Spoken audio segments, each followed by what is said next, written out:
All right, hello everybody. We are here for the Survivor Maryland double merge recap, a night I have been waiting for a long time, with partial crippling anxiety and partial excitement. So we're gonna have both those factoring in tonight. But we have a really fun recap for you guys. We have some people who we've had on before, or at least some of them. A couple new people coming in tonight, and I'm really excited to have them all talk about the episode and about other things. I'll introduce everybody in 1 second. First of all, thank you to everybody, as always, for all the support over the last 2 weeks. It's been a really, really fun 2 weeks of hype for this, and I hope that it paid off. I think that it did. So let's just get to the recap and to what's going on tonight. And I want to introduce the people who are here on the panel. Starting on our left, you've seen him twice already. He's becoming a regular, but we like having him on, so why not? Brian Scally, how are you doing? I would say I'm devastated. Devastated. Forgot the T on that one. But yeah, I'm upset, but I'll get through it. That's good. We're here. This is partially a support group too, if you need it, which is why we also have the person at the far right here. And by that I mean Brandon. But we're gonna move on to Charles. Charles, who now is the Survivor Maryland celebrity, first going on Dom and Colin for the podcast. Now he's back for a recap. You're everywhere, Charles. They just keep asking for me. I don't really know why. I keep saying it's a huge risk to the show to have me on, but they keep bringing me back for some reason. But I don't really understand how the show keeps getting better, but it's unfathomable. It's fantastic, and I'm excited to talk about it. Well, based on the number of people we have in here, this could be the last recap. It might shut down after this, so we'll see how it goes. Hey, if we're gonna go out, let's go out a flaming pile of amazingness, right? Go out with a bang, as they say. That's the season 2 finale title. If anybody was not paying attention, Scal, you knew that, right? I got it. Okay, next up, I don't know if he's staying for the little recap or not. We'll figure it out. But he wanted to be here. So we obviously love to have him on. He took off work tonight. Matt Ligori, how are you doing? I'm great. Yes, I did take off work tonight to watch the episode. I'm happy to be here. I feel like you're wasting your time right now introducing all of us when people are mostly here to see the stars of the show over there in that little box. But thanks for introducing me anyway. Oh, me? You're talking about me? I only introduced myself. What are you talking about? Anything without you. Without you. So thank you. Oh, stop. It would have been literally, if people were watching at the viewership of season 1, then I would be the only Sabrina fan and Brandon fan. So it's that. Anyway, next up we got Matt Gagan, Maddie Fresh, all the nicknames. You got all the names out there. Thank you. How are you? How are you holding up tonight? I'm usually very happy to see you, but tonight I'm very upset, and I have a lot to say about it. Oh, that's tough to hear. Way to kill the mood. Listen. If you're gonna start eliminating the best people from the show, I'm gonna react accordingly. Felucca would have wanted us to have a fun night. That's right. In memory. That's right. Alex G is still in the game. Matt Yeah, I don't know Gagan. what you're talking about. Thank God. At least we still have one great player. Next up, we have not had her on the recap before, but you may have heard her on the Dom and Colin podcast, or if you follow The Bachelor, or various other things. Mel from Mel Got Served. Mel, how are you doing? Good. I had to take a break in between the two-parter because it's a lot to handle tonight. It's a lot. You gave us like a week off so that we could all come to like mental grips and then be prepared for what you were going to do to us tonight. Yeah, I'm here to drag you guys through the mud and bring you to the top of the mountain too. So here we are. And last but not least, we have our guests of honor tonight. You know what? This whole thing about blindsiding me on the recaps is a thing. So I was only prepared for one, but even better to have two. We have. Classic Austin cutting out in the key moment. Yeah, I mean, why don't you guys introduce yourselves? Does everyone you need to be introduced? There's no Who one are knows these you are. people? Yeah, exactly. So the real, what should have been secret partners between both of us. In real life and spirit. Exactly. I'm Sabrina, and we're secret partners. Oh, Yay. well, welcome to the show. I guess Charles is going to take over as host. It's his thing.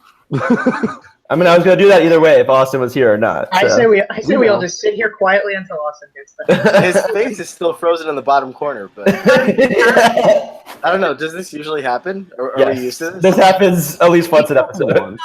Keep the show rolling. Who has Here's- questions? Oh, two Austins. Oh, I feel like I just lost it during like the moment of truth. you literally got cut off. Moment when you were introducing them, you froze. Yeah, the world wasn't ready for you to introduce those guys. Okay, let's try this again. Or did you already do it? We already. I did Go it. for it. Go for Okay, it. you probably know these people, Sabrina and Brandon. I don't know where I got cut off, but the secret partners who were not secret partners, and They said whatever. that. Okay, that's literally where I got cut off. Dang it, I can't repeat my joke. Okay, whatever. Sabrina and Brandon, how are you guys tonight? It's great to have you on. We're doing great. We're really good. Yeah.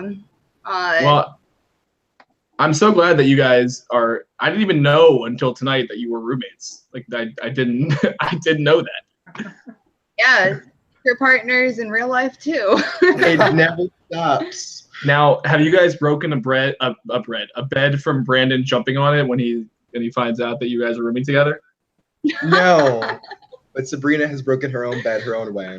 Stop. Whoa. Not broken Brandon, bed. how about this? Have we left the tables intact? Yes. Yes, Yes. they're glass. There are 3 tables in this. None of them have No, been flipped. 4 of them. 4. Sorry, 4. None of them. Well, your birthday is coming up in a couple months, so let's be careful. But Oh, no, I'm Not just your messing with you guys. Thank you guys for coming on. So real quick before we start, I just want to say for people watching, we got a really good audience tonight, and I hope to see more people popping in. But a lot of you have messaged me about being on the recaps, and I realize this is probably an FU to have people who have already been on before do it, but I've been really busy. I need to get people that are really easy to find. I'm still planning it out in advance. I've seen all your messages, and this week I'll figure out on creating a schedule and talking to you guys if it works out. I'm not going to be able to get to everybody, but most people I'll try to get on. So I have not forgotten about you guys, but it is happening. I'll focus on that. I've been working on the editing and life. All right. Anyway. And his So job with real the CIA. quick. The what? Your job with the CIA, I said. All right. So I was gonna say easy to find. What a ringing endorsement.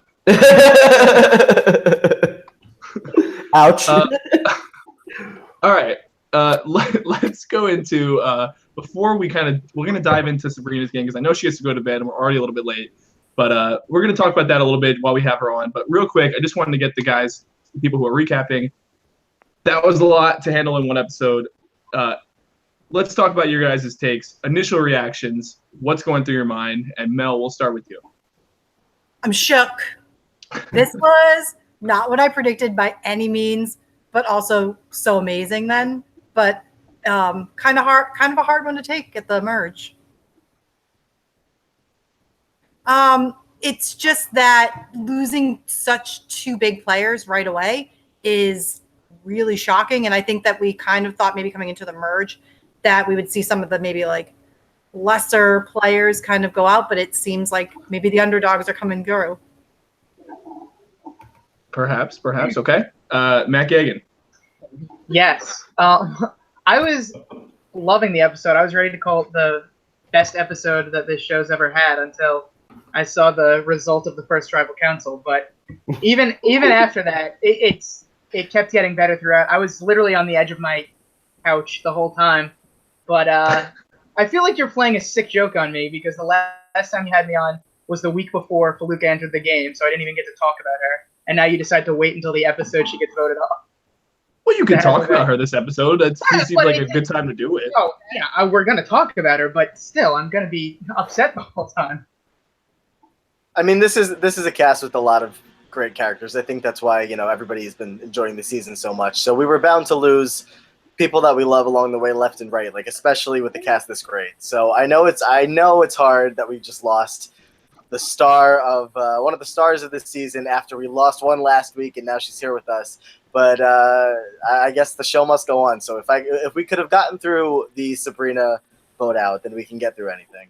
Oh, this is why we had Matt Ligori on the podcast. Classic Ligori suck up. Yeah, like immediately. he did text that to me. He did text He didn't I even did say that. That's sucking up. I love it. Charles, your initial reactions. I mean, I think it was like I said, fantastic episode. I think there's a lot of moves that we need to talk about, and I think some of them were really good, and some of them were more questionable. And I think it's going to be kind of exciting to see where everyone stands on them. And I mean, there's so many dynamics to talk through, and I honestly have no idea where the season's going to go, and I clearly had no idea what was going to happen this episode. If you listen to what I had to say on podcasts and whatnot, it was obviously not what I thought was going to happen. So. Just another amazingly unpredictable episode, and I can't wait to talk about it. We're not talking about. That was my day. I let the. Never mind. I'm just surprised you said you don't know where the season's going to go, because I feel like everything I've heard from you, would indicate that you do know exactly where the season's going to go. Yeah, I was ready for Charles to come on and claim that he knew that was going to happen the whole time. Right. I mean, I clearly didn't. I thought Evan and Eric were going home, so I can't now go backtrack and say that I knew that Felucca was going home. Which I really thought that we might have had a Holly vote out on the night that Charles did a Oh, recap. I was getting so ready for it. I was never even worried about it. I was so ready. I was never worried about it. Austin would never do that to me. Yes, he would. Totally. Right, and last but not least, Scally, your initial reactions. I mean, like everyone said, at least you gave us 2 weeks to settle with our grief with Sabrina's boot. I come in, and if you ask everyone preseason, like, who are the male and female figureheads of Survivor Maryland, they both get chopped down in 2 hours tonight.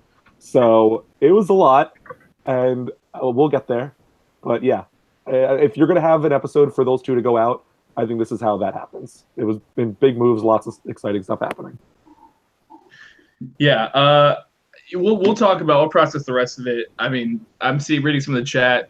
Certainly, we lost some really big players, but I think the great thing about this cast is that everybody's willing to step up at any time, and I think you saw pretty much everybody was just playing tonight.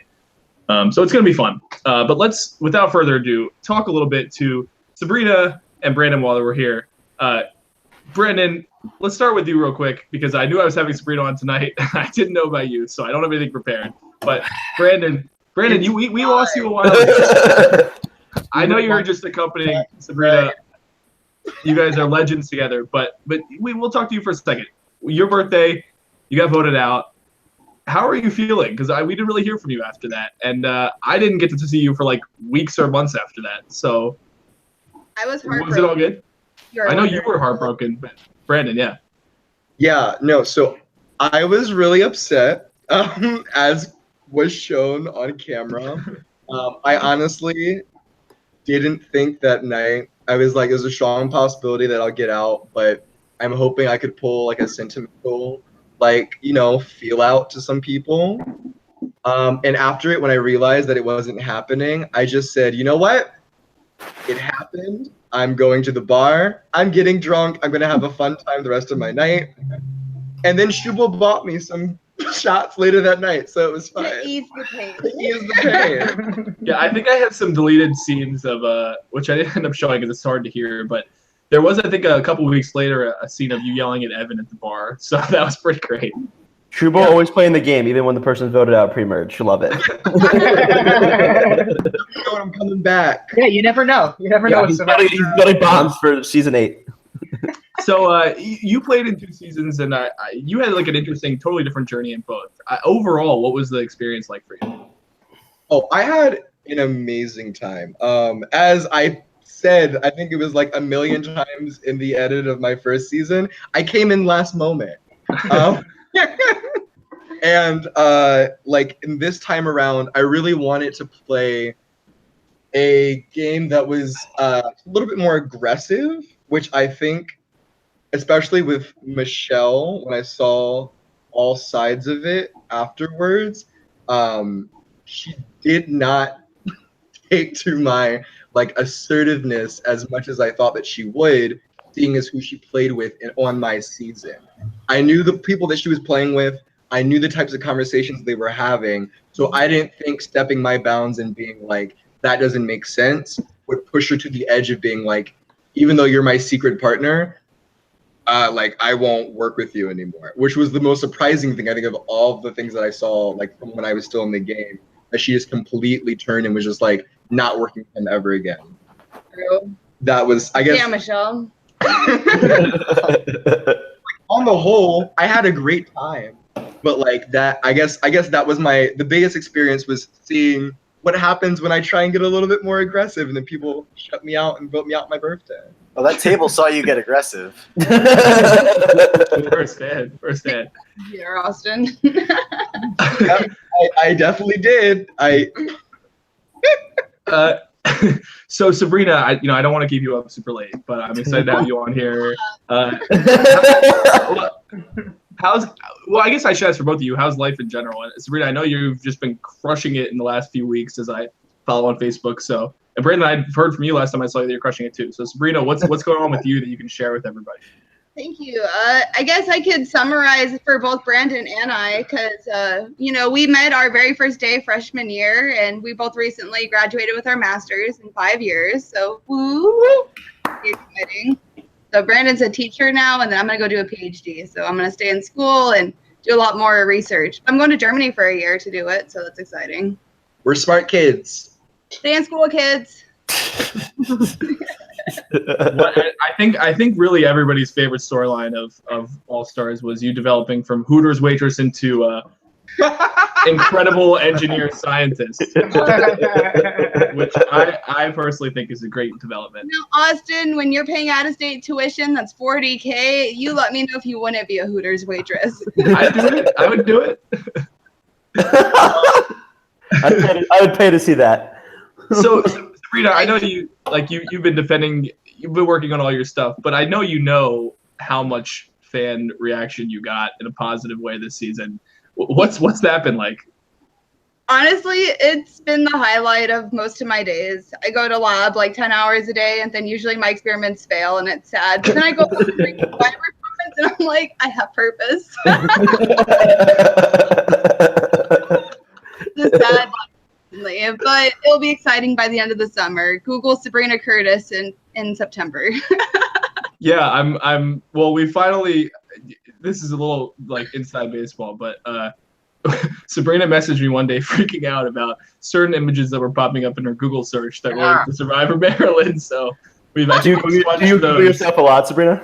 Honestly, Austin's dildo gate showed up. Like, imagine looking up yourself in like a scientific article, and then it says also relevant, and then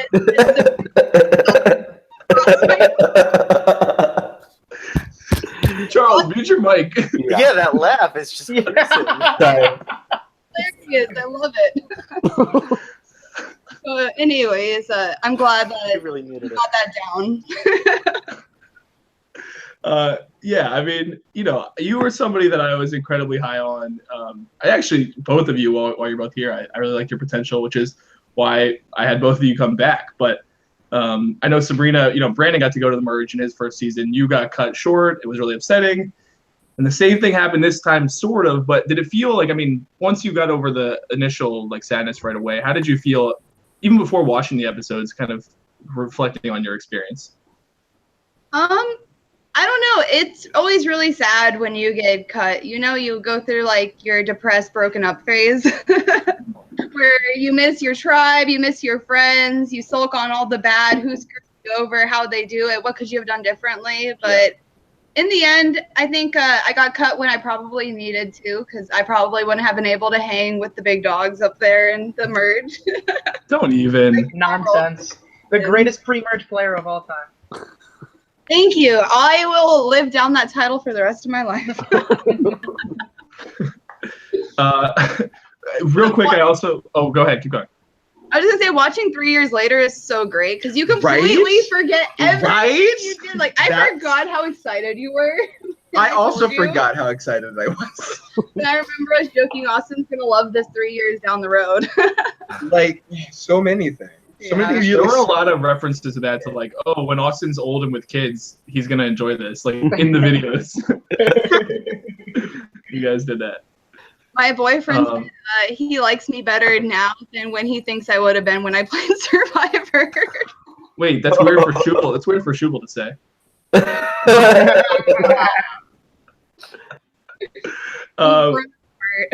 So speaking of which, I know you weren't able to watch the episode tonight, but to be clear, they were both busy before this. So not that you guys are not committed and devoted, but you got to.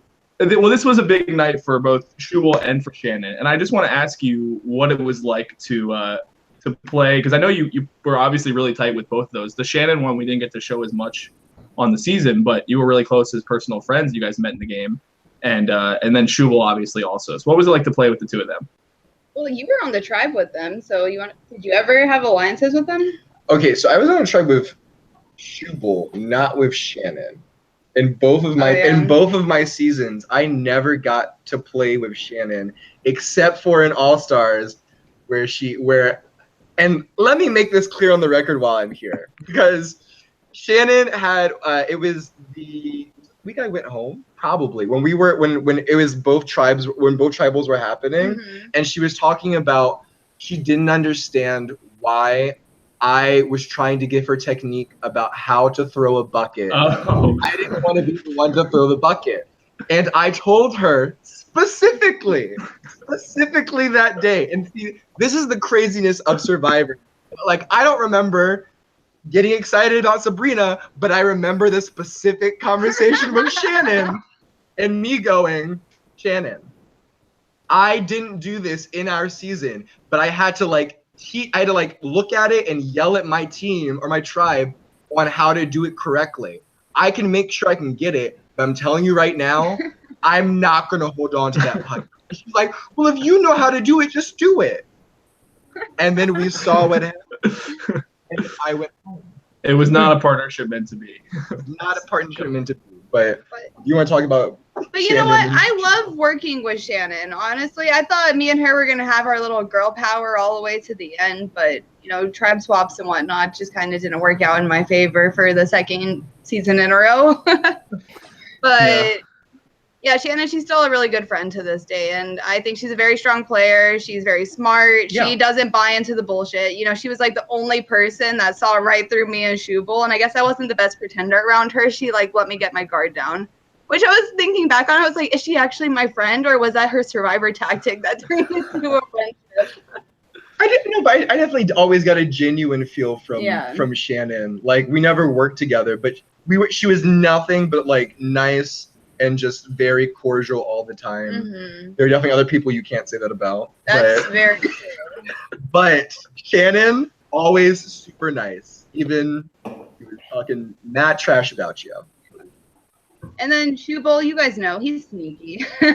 Yes. Sneaky. I would say that I definitely could not have pulled off the last 2 episodes that I played in without Shubal. He kind of masterminded the whole thing, told me how to play it. I didn't have faith in my acting skills, but he was a great coach. He really pulled me aside. He's like, Sabrina, you can do this. It was very dramatic, and I'm really happy I got to play with him. Honestly, I'm very interested to see where the next few episodes go with those two, if you catch my drift. Well, you didn't watch tonight, so. No, but I pretty much. So, am I freezing? No, you're you're good. Yep. A little bit. Yeah. I think you might. Yep. No, you're good. You're good. It was a fake freeze. Okay, so I know it's 10:45, and you gave me a 10:30 cutoff. So, if you want to take a few more questions, or do you need to go to bed? It's totally up to you. I'll let them, if they have any questions, you guys can. Us? Panel. Yeah, panel. Panel. Oh, yeah. You hear Austin enough, right? Just kidding, Yeah, Austin. so I mean, definitely true. I'm just curious, how, during, the, just normal week that you were in school and whatnot, how much were you playing the game on, a daily basis? Oh, my God. It's terrible. It takes up, I'm in the middle of math class, calculus, right? Over here on my phone, texting, and I, run out of another class, make a phone call really quick because we have tribal in a couple hours. It's insane. Do any of the professors know what's going on? Do any of them have any idea that you guys are doing this? Never. That's part of the game. You gotta keep your social life and your professional life here. And Survivor, you just kind of tuck into your pocket. I can imagine just having the one teacher that knows what's going on, and they see you on your phone, and they're like, "Would you stop playing Survivor and pay?" Did you find the Nudie Idol yet? I think someone told me that there was one professor who knew about it and would come watch them, and then they were because they were trying to I think it was one of the older seasons that someone was on the sundial and they had to like tell their professor they weren't going to be able to write a paper in time because they were going to be holding on to the I have tribal sundial. council tonight. I won't be able to finish it.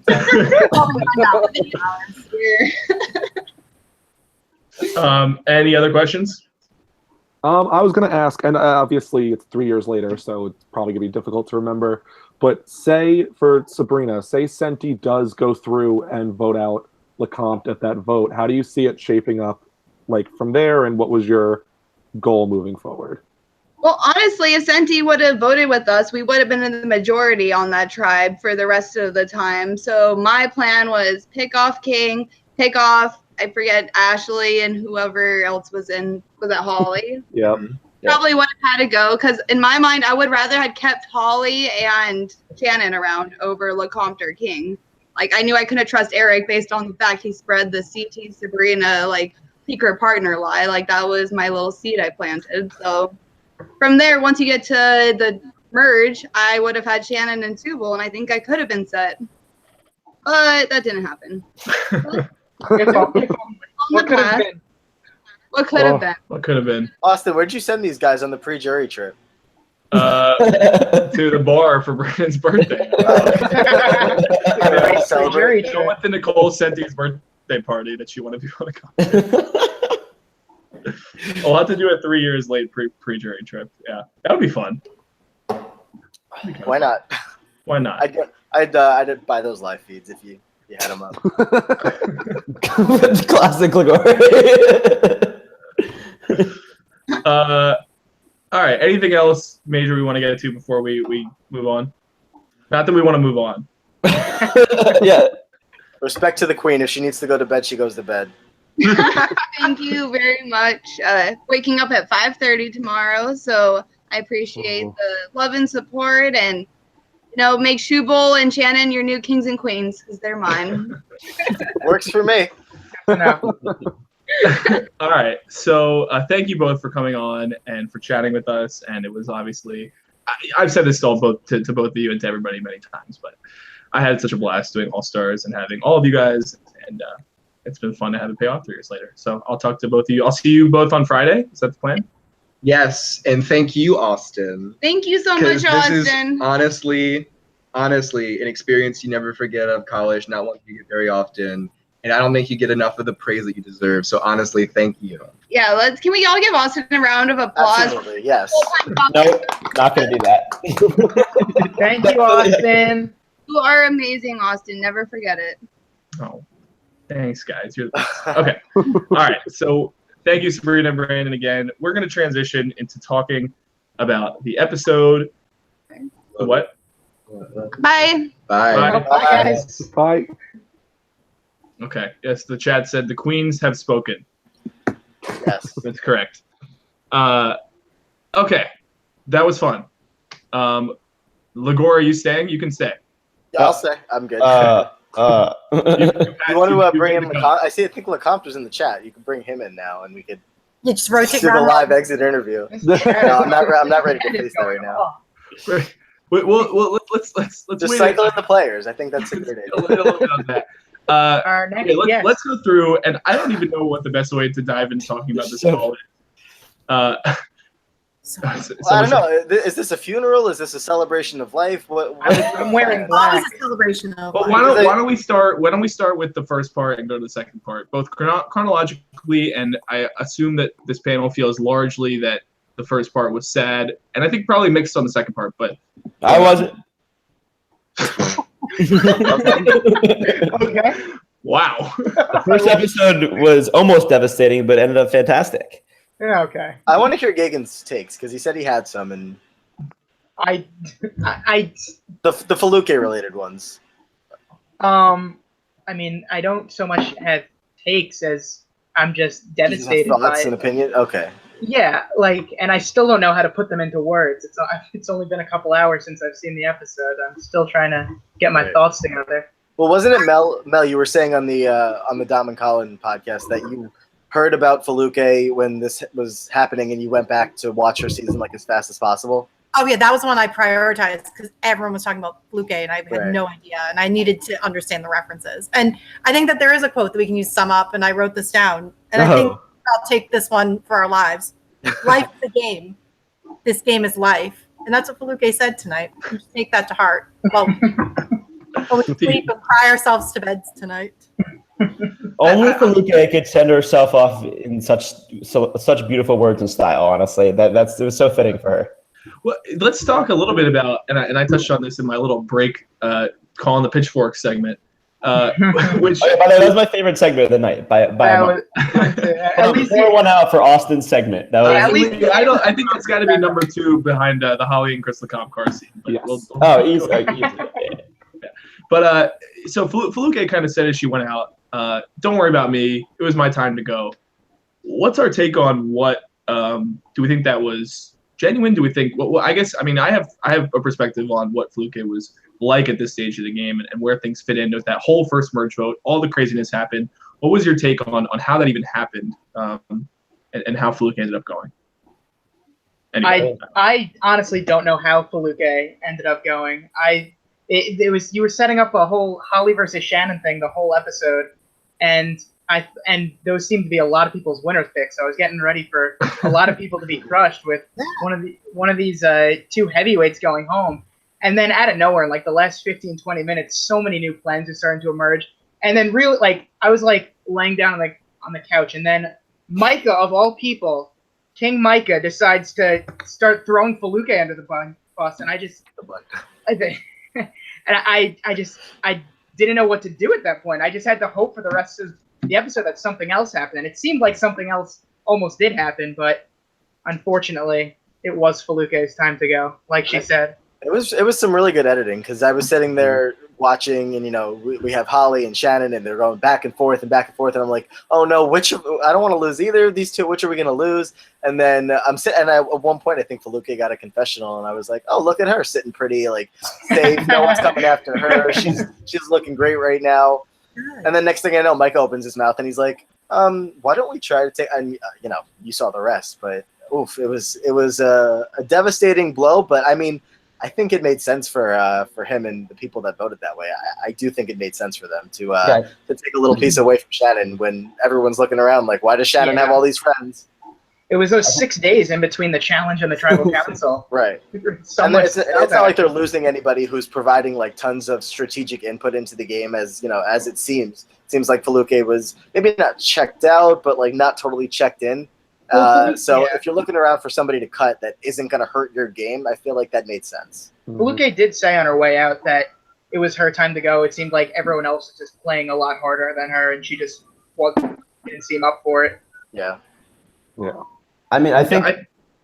Sorry, go Sky. Yeah, obviously, I mean, it was early on. I think I had literally written down, I was like, how crazy is it that Felucca is at the first vote at the merge and no one's even mentioned her name? And then it was 30 seconds later and Mike was like, you know what I think we should do? Really insane. So, that was upsetting. I hate when my favorites target each other. Yeah, it was upsetting. But so I mean, 30 seconds later too, like we're into the next episode, you see like Alex G of all people is coming in like, I need to make big moves. So like, I do think that every single person in that 12 was playing at like an extreme level. Correct. That like Felucca probably was playing at in her first season, but I don't know if it's that she came in late, she didn't feel like she had the bonds or whatever. She got burnt out after the first couple votes playing so hard with Shubal and yada yada, but she did feel like very okay with going out where she did. Yeah. And for me, there are a couple of things like that made it more fitting because like the way that it all played out, it made sense that when she honestly felt that way after getting voted out, that it kind of felt fitting to me that she went on that spot when other people are playing just balls to the wall so hard. And they, as you saw, like Chris and everyone else has been just so devastated when they were voted out, and Felucca handled it with class. And so it kind of made me feel okay about it as well. But I think we should talk about things from Evan and Micah's perspective. Because I think there might be a mixed opinion on this panel about this move, but I actually think it was a really bad move for them. I think it's a really good thought, and I think it's a decent move, but I think it's way too early in the game, considering all the dynamics that are going. They really, they have some other dynamics to work with, like the Shubals and everything, but it didn't seem like they had as close connections as they did with Shannon. And making this move just cuts off that connection so hard, which cuts off a lot of their exterior allies that they had through Shannon. And now no one's going to really trust them because they just made this move on their closest allies. So I think it makes them a huge target, as we've seen now. People are saying how powerful they are in the game, even when Shannon's not with them. And because of that, I just think it's way too early of a move, and it's going to end up costing them the game.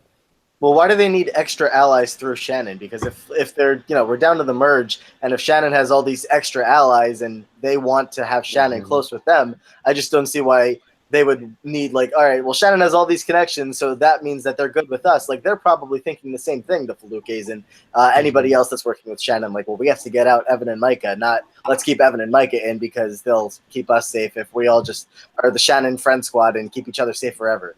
Right, and the alternative is voting out Holly, who could be a potential number for Evan, because we've seen that Evan's been trying to work closely with Holly and have a good relationship with her. So I think if you're choosing between Holly or potentially trying to get Felucca out, I think it makes a lot more sense for them to try to go after Felucca. And also, if you really wanted to weaken Shannon, I know that they're in alliance, but go after Eric. They have the partner twist. Right. Which was such a big thing tonight. And then Yeah. I think that ultimately factored maybe into the second episode a little more, but this one, no one seemed to factor it, but I get that it's kind of this guys thing going over there, and they're the big group of 4 or 5. Yeah. And the thing is, I don't think that Evan and Micah had to keep Shannon out of the loop here as long as they did. I feel like this is easily solvable if they just go to her and say, look, the votes are going here. We really can't do anything about it at this point, and we want to make sure you're on board. Because when you're at this point in the game from Evan and Micah's perspective, you don't want your allies to have other close allies. You want them to be isolated so that you are the only escape plan they have. So that makes sense to get rid of Shannon's allies in Felucca, and because they have no real working relationship with her. And so I think it was a good move. They just executed it poorly right at the end. But them cutting off Shannon's allies also cuts off Shannon, which cuts off one of the only allies they had in the game. So you can't alienate your own allies. I think it's too early to worry about what Shannon's connections are. You can make that move at 9 when there's more people targeting them and there's more people targeting Shannon because she's in this spot. But it was way too early on Holly's end, and it was way too early on Evan and Micah's end to make this move. And I think Holly luckily got away with it, but I think it's ultimately going to burn Evan and Micah more because of how close connection they had with Shannon. And it seems like this 5 that Shannon is now a huge part of is in a much better position in the game than Evan and Micah are. I don't know. We've seen a lot on CBS Survivor or anything like that where it's they blindside the one person that's in their group, and then they get back to camp, and then they have to go through all the explanation of why and all that stuff. So it's not any kind of new Survivor move to not tell your ally that you're voting out their ally. But I agree with Scally. They probably didn't have to keep her in the dark as long as they did. But I don't know. It does seem like they see. Maybe what we were seeing about how Shannon really is they see it with Shubal now. They saw it with Shannon. Some of these some of these people who maybe just haven't been standing out as such big threats. It's very easy for them to just slide right by right now when there's so many big characters in the game. So that's why we have I don't want to throw names out and be mean to anybody because I'm trying to be nice, but be a little mean. It's fine. Be honest, yeah. We're not going to give you real takes. I know. Don't mask in the chat. Yeah, Is don't anybody in mask the your chat? takes. The lesser players. Like who? Are, who? I don't know. Say it. You gotta have someone in mind. Are you kidding? From the editing perspective, we have not seen as much from some people. Look at this guy. He's such a softie at a kid's house. Oh, we might have to kick you off the recap. Yeah, let's just kick him off. He won't even give a take. We're here to give takes, and you won't even give a take. At least they're not bad takes like all yours. Oh. Shots fired. Ouch. Fired. All right. Sorry, Austin. Didn't mean to derail. That's fine. We're still waiting on your answer. Yep. Who do you think is underwhelming this season, right? I'm devastated. I'm devastated, but I'm fine. I think Felucca's time to go is now, and we'll always have season 3. I will say what really. Sorry, I didn't mean to. No, you're more than welcome. I say what really does rub salt in the wound is that the last 2 members right before the jury are Sabrina and Felucca. Right? And not getting Felucca on that jury is so upsetting. Oh. Yeah, I texted Austin this, but he hasn't watched. He's not fully caught up on our The Genius yet. But I don't want to give names for that show either because I don't want to spoil anybody. But We don't want to offend the Genius Cast. Lagori's gonna go this whole podcast without saying No, anything. there's He's different, worried that some of you different is- scenario. There's a player on the All-Star season of The Genius, which this person came back and maybe didn't seem like they cared as much about the game. Maybe weren't as great as they were the first time around. And if you're a fan of The Genius and you watched the All-Star season, you know exactly who I'm talking about. It's Callie nodding his head right now.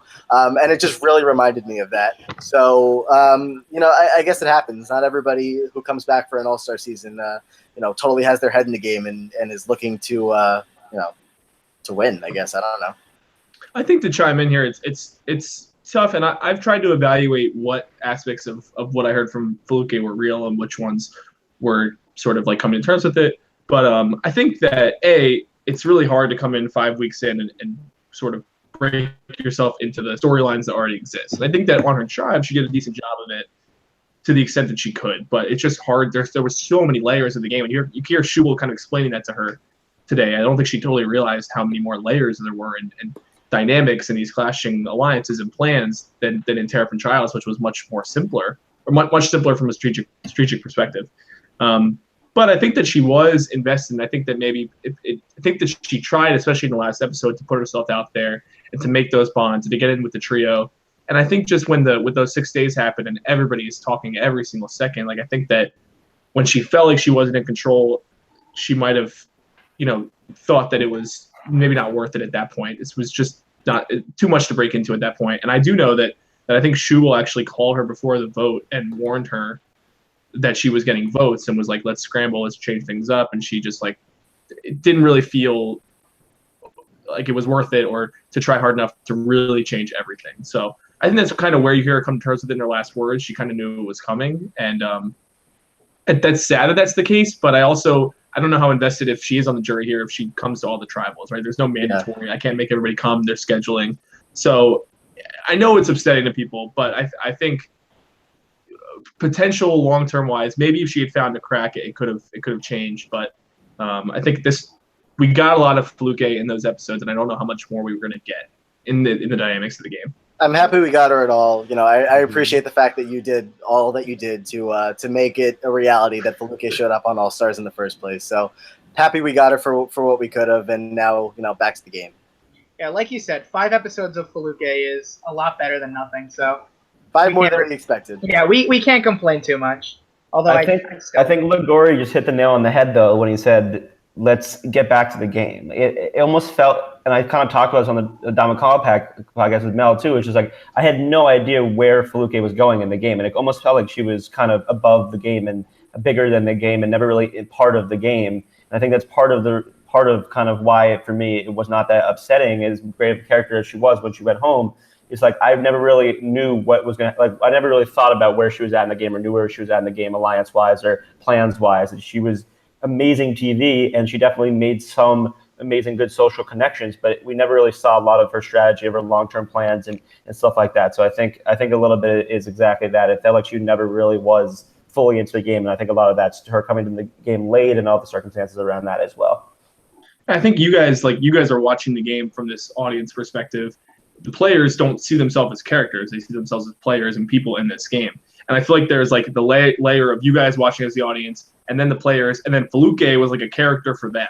Like it was almost like she was a character of the season they were in. That's kind of how I never thought that she had potential to win, but she's someone who brought up the season and felt right to be there and brought the stakes up for everybody. But I think that it was never like she was part of the original people crew that were in the game from the start, which is tough, but that is the way it was, and I don't regret the way it worked out.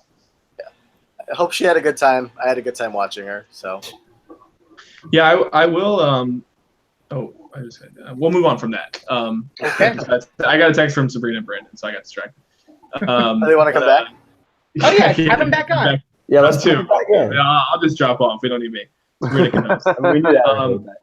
I want to talk a little bit more about from the first episode before we go into the second one, because I think that the first episode really played into what happened in the second one. the whole Chris LeCompte, Holly, Shannon dynamic that we really saw explored. First, we saw in episode 1 way back, and I think rewatching that will probably be fun for people. But in this episode, it really came to a head. And I know somebody mentioned that the move by Holly initially to go after Shannon. I remember in the podcast you guys were doing a lot of talk about, and everybody was talking about going after Eric and all the stuff there. And I think the expectations there shifted this week when Holly went after Shannon. So what did you think of the dynamic there, how the three of them played it in the first episode, and if you want to touch on the second, that's okay. Yeah, I mean, I can say that I think everyone who was on that podcast that you just mentioned was very wrong, because I think we all had it pegged that some combination of Eric, Shubal, and Evan were going home this week, and Eric didn't even come up. It wasn't even close to coming up, and I think that's a testament to kind of the move that Holly made, which really set everything off.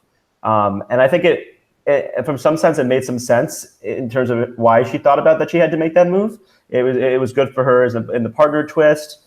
Shannon had way more connections than Eric did, and was much a bigger threat to her personal game.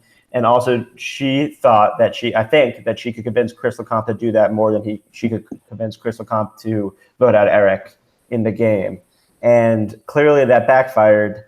And I think it was really, really interesting to see kind of Chris LeCompte's progression in the game and his mini arc within these 2 episodes of him kind of, I think, legitimately having a real realization when Holly was talking to him that he needs to start making some moves, and then kind of being swayed back by Shannon, and then kind of this whole series of events ultimately ending in him going home because he wasn't being flexible enough with what happened with the whole Shubal vote, and him just immediately going back to the other side when they had this whole plan to take out Micah, which Chris LeCompte was very much a part of, and I think would have really benefited him in the game. And then he just kind of immediately went back to Evan and that side, and that ultimately cost him the game. So I think him kind of bouncing back and forth really decided the course of both these episodes in terms of what happened with Holly and with ultimately Chris LeCompte's blindside in the end.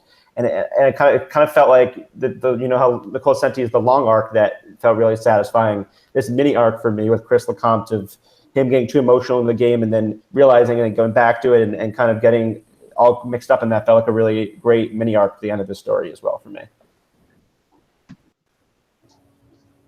Yeah, we definitely thought last week that like all the girls were going to come together and there was something brewing, and I guess it was like the opposite of what was brewing in the positive way, and it was just super negative, which was a bummer because I was so rooting for it. But I think just the move came too fast, too soon, and it just like demolished everything. That said, it was really entertaining to watch pretty much every person's name get thrown out other than like 3 people for, 20 minutes of solid airtime. So that was fun. Yeah. What I'll say, in terms of Holly executing that whole thing well, I think Holly did a really good job of opening up Chris LeCompte's mind. But when she's pitching, turn on your 2 closest friends so we can get the immunity. But I've already told you I'm going to vote you out after we get the immunity. And screw all your friends. You're loyal to me. Don't do so. I don't think that necessarily she set up her long-term game with him that well. And LeCompte, he didn't jump on it initially and then realized, oh, wait, this is probably not the best direction to go. Going into the second episode, I think you can see part of what took LeCompte down was his hesitancy to stay on one plan and kind of one plan comes up and then, okay, I'm not going to tell someone about it right away. Actually, I have a change of heart. I'm going to tell them. And that ended up causing a big mess in both the first and second episodes. But I think there was flaws in both of their games there. Definitely. That conversation with Shannon and LeCompte where she's like, so have you lied to me in this conversation? And LeCompte's like, he couldn't even say no. He's like, I don't think so. Like, wait, like, no, but you sound like you have you? And he's like, no. Oh, no. He got the easiest layup question. You just say no. LeCompte was all over the place. And like that little scene was not representative of Chris LeCompte as a Survivor player. Like no way. It was like a really bad moment for him, and somehow it got caught on footage, which sucks for him. But it was a little hard to watch. Chris LeCompte has earned the reputation that he's gotten through his 2 seasons of Survivor Maryland. But this episode in particular, he did not have a clue what he was doing. He was all over the place, just going from alliance to alliance, and just it seemed like Holly legitimately convinced him to go with her. And then as soon as he talks to Shannon, he changes his mind again. And then it happened again in this next episode with Shubal and Evan and Mike and stuff, but we'll get into that later. But yeah, and as far as that conversation with Holly and LeCompte, I mean, like Scally said, Holly may not have done the best job, but I had a great time watching her. Her facial reactions to the camera were amazing. Yeah. I really, I became a big fan of Holly this episode. Not as big as Charles, probably, but... I completely agree with what Scally said. I think that her thought process and what she tried to do was really, really good, and you could see that working, and you could see Chris LeCompte having a real realization that he's. I think a lot of that has to do with kind of the feedback and everything that happened to him the first time around, and I think that we talked to a lot of people about a lot of people kind of changing their game this time or playing the same game and how it's that affected them and them trying to do something differently than what they did the first time. And Chris LeCompte, I think, really embodied that as well. He definitely tried to come in with much different game style and come in as this really loyal person, despite the fact that he was making these deep emotional connections with a lot of people. But like Scally said, I think Holly made a few mistakes that really caused Chris LeCompte to realize that long term that she's not the best partner for him to work with, no matter what, even if they are partners in the game. Like he said, mentioning that she's just going to vote him out right after they get the partner's twist. The partner's twist is nice and all, but you have to think a little bit past that point and set yourself best for the end game, past Final 7 and whatnot. And I think Chris knew that Holly wasn't that person for him because of mistakes that she made and talking to him about it as well. I'm just impressed that Chris was able to make it this far into the game. It seems like coming back for like a return appearance after what he did the first time, just knowing the potential that he has, it's like, how do you keep letting this guy make it past another vote and another vote and another vote? And just, going out in this spot, I'm like, all right, like they finally caught up to him. But I can't imagine like myself, if I was a Survivor Maryland player and I saw Chris LeCompte on the cast, not thinking I need to get this guy out of here fast. And that was his power, though. He got everyone to work with him all the time. Right, yeah. And I think that finally, though, and I think that was like a common thread across both episodes tonight, was that like friendships in real life interfering with the game and like where do you cross line and who can turn it off and who can't. And I think that was the big through line of that. How much did he really want to betray his large group of friends, like for the sake of the game? Right, the amount of connections that LeCompte had ultimately came back and bit him in the ass because he couldn't decide where to go with his connections. He had too many connections, and he couldn't separate the game from the connections, and ultimately that made him oblivious to kind of what was going on around him, instead of being in tune like he normally would be if he didn't have these connections with his people. Not good to be indecisive. Just ask our good friend Cheaty. Who? Who? Good one. Okay. I thought you were going to say Senti, but... Yeah. That would have been more on brand. I have no idea what Lagori said, but we'll go with it. I thought you just mispronounced it. Let's as we I found our hashtag. Do we do hashtags here? Nicole Cheaty. That's why Lagori refuses to say names, because he terribly mispronounced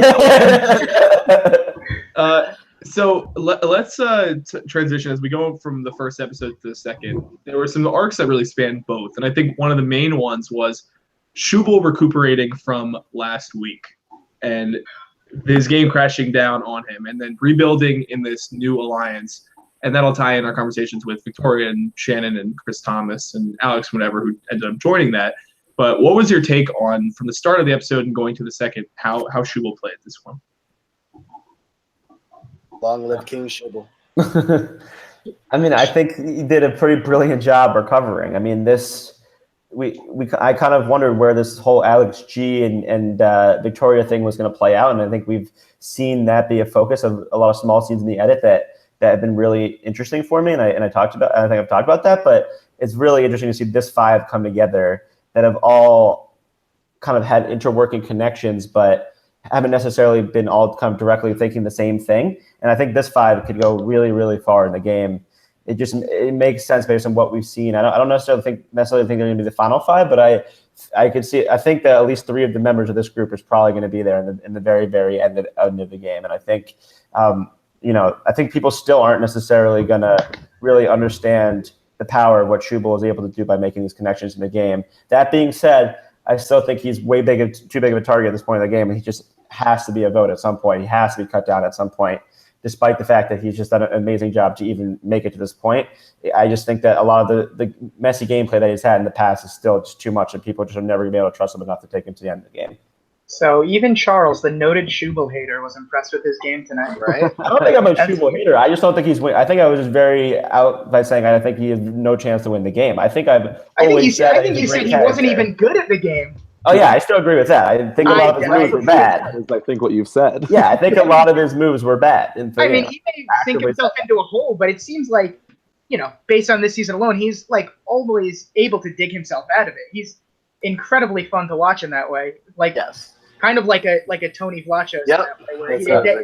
He's incredibly manic. His mind's like always going. He's always thinking of the game. Even buying Brendan shots after Brendan's already evicted. Literally always thinking. And his confessional game is better than anyone else. Like, he can give a confessional like no other. Yep. And it just seems like his mind is always thinking. And even if it seems like he's down, he can whip out an idol or pull together 5 random underdogs to just somehow get a vote to go his way. It's pretty incredible. When you said whip out, I wasn't sure what you were going to talk about. Me too. my favorite Shubal storyline this whole season is this recurring thing that he's constantly going to the bathroom. Yeah, when you said whip out, I was like, where are you going? I need to know if Shubal had to, if he peed his pants in the closet. Felucca was like, why is he always I also have a small bladder, so I relate with Shubal a lot. Thanks for sharing.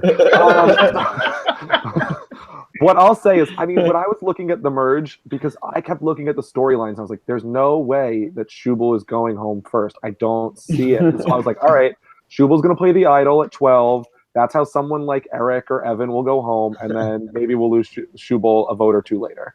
And so the most votes I could ever get him coming into the merge was like 4 out of 12. And now we're going into next week, and Shubal is at, where it stands right now, 5 out of 10. So he's at worst deadlocked, because I don't think any of those 5 really see a path with the other side at the moment.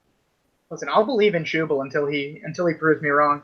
Yeah, he's earned that much.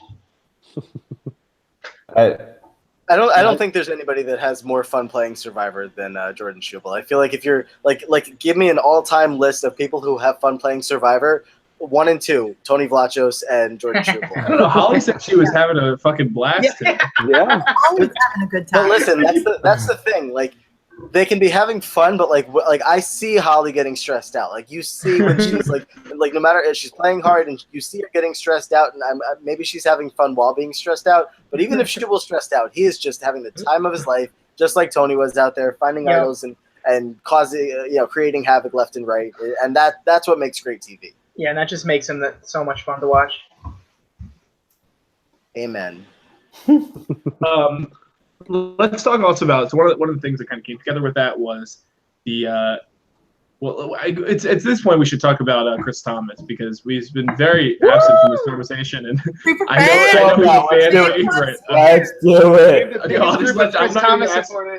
I'm not even asking a question. What are our thoughts on Chris Thomas and how the merge went? No need to ask. You open the door here. I think all the amazing moves that Chris Thomas has made has finally paid off, and now he's finally in a good position in the game. I mean, is there a person in the game that's in a better position right now than Chris Thomas? I don't think there is. Even if he's in a really good spot now. Yeah, even if shit goes bad for his alliance, I don't think he's one of the top 2 or 3 targets in that alliance whatsoever, and he just has so much playability now at this point that I think he's a virtual lock for the final 6 or 7, not to mention the fact that I think he's a heavy favorite to win the partners twist, as we expected was going to happen, considering there's 2 partners left, and I think Eric and Shannon are much bigger threats than Victoria and Chris Thomas at this point. If Eric ever goes home, like I've been predicting for 7 weeks, it's probably never going to happen at this point, but those 2 getting immunity together, plus the fact that he's in this really strong alliance with Shubal, who's such a big threat that's going to protect him. I just think that Chris Thomas is a really big threat to win the game at this point. If he can make it to the end and just tell his story of how hard he fought from the bottom and all these moves he tried to make. And how about the fact that Chris Thomas finally got Chris LeCompte out after all of that? I mean, that's. We hardly even get to see like his reaction. I hope we get to see his reaction. I mean, I think next episode we'll get some of it. But is there a better story arc than that? I'm so happy. That's just so fantastic, and it just feels so validated for everything that's happened. And another reason Chris Thomas is validated, he no longer has the worst custom written message of the season. That Evan and Micah's message was even worse than Chris Thomas's fake text that we saw earlier in the season. So I think he's also validated in that end. Clearly, it's more difficult than it looks to make a fake message on Survivor Maryland. And Chris Thomas did a better job of it than Evan Micah did. So another reason why Chris Thomas deserves to win the game. Hey, do you really think? Sorry, do you think Chris has a decent chance to win? Like actually? I said it before this episode. I had him third in my rankings. So yeah, I clearly do think he has a very good chance to win the game. How much equity would you give him? I mean, I haven't calculated the percentages out, but he's third in my rankings. Okay.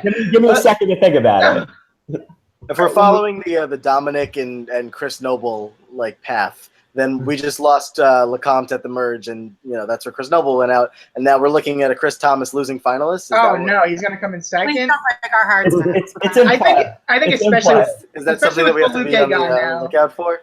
Maybe. I don't know. I mean, I totally understand all the Chris Thomas love from all of you guys. I see it. I feel it as well. It's just a little hard for me to see if I can get, the jury votes in my head for him to win. I mean, I get that he has maybe a resume point now with having LeCompte go out. I don't know. I just feel like there's so many, I don't know if there's negative feelings towards him or if it's just that there might be better options when we get down to the end. I just feel like finding Chris Thomas winning a jury vote seems a little hard for me. I don't know if I'm the only one.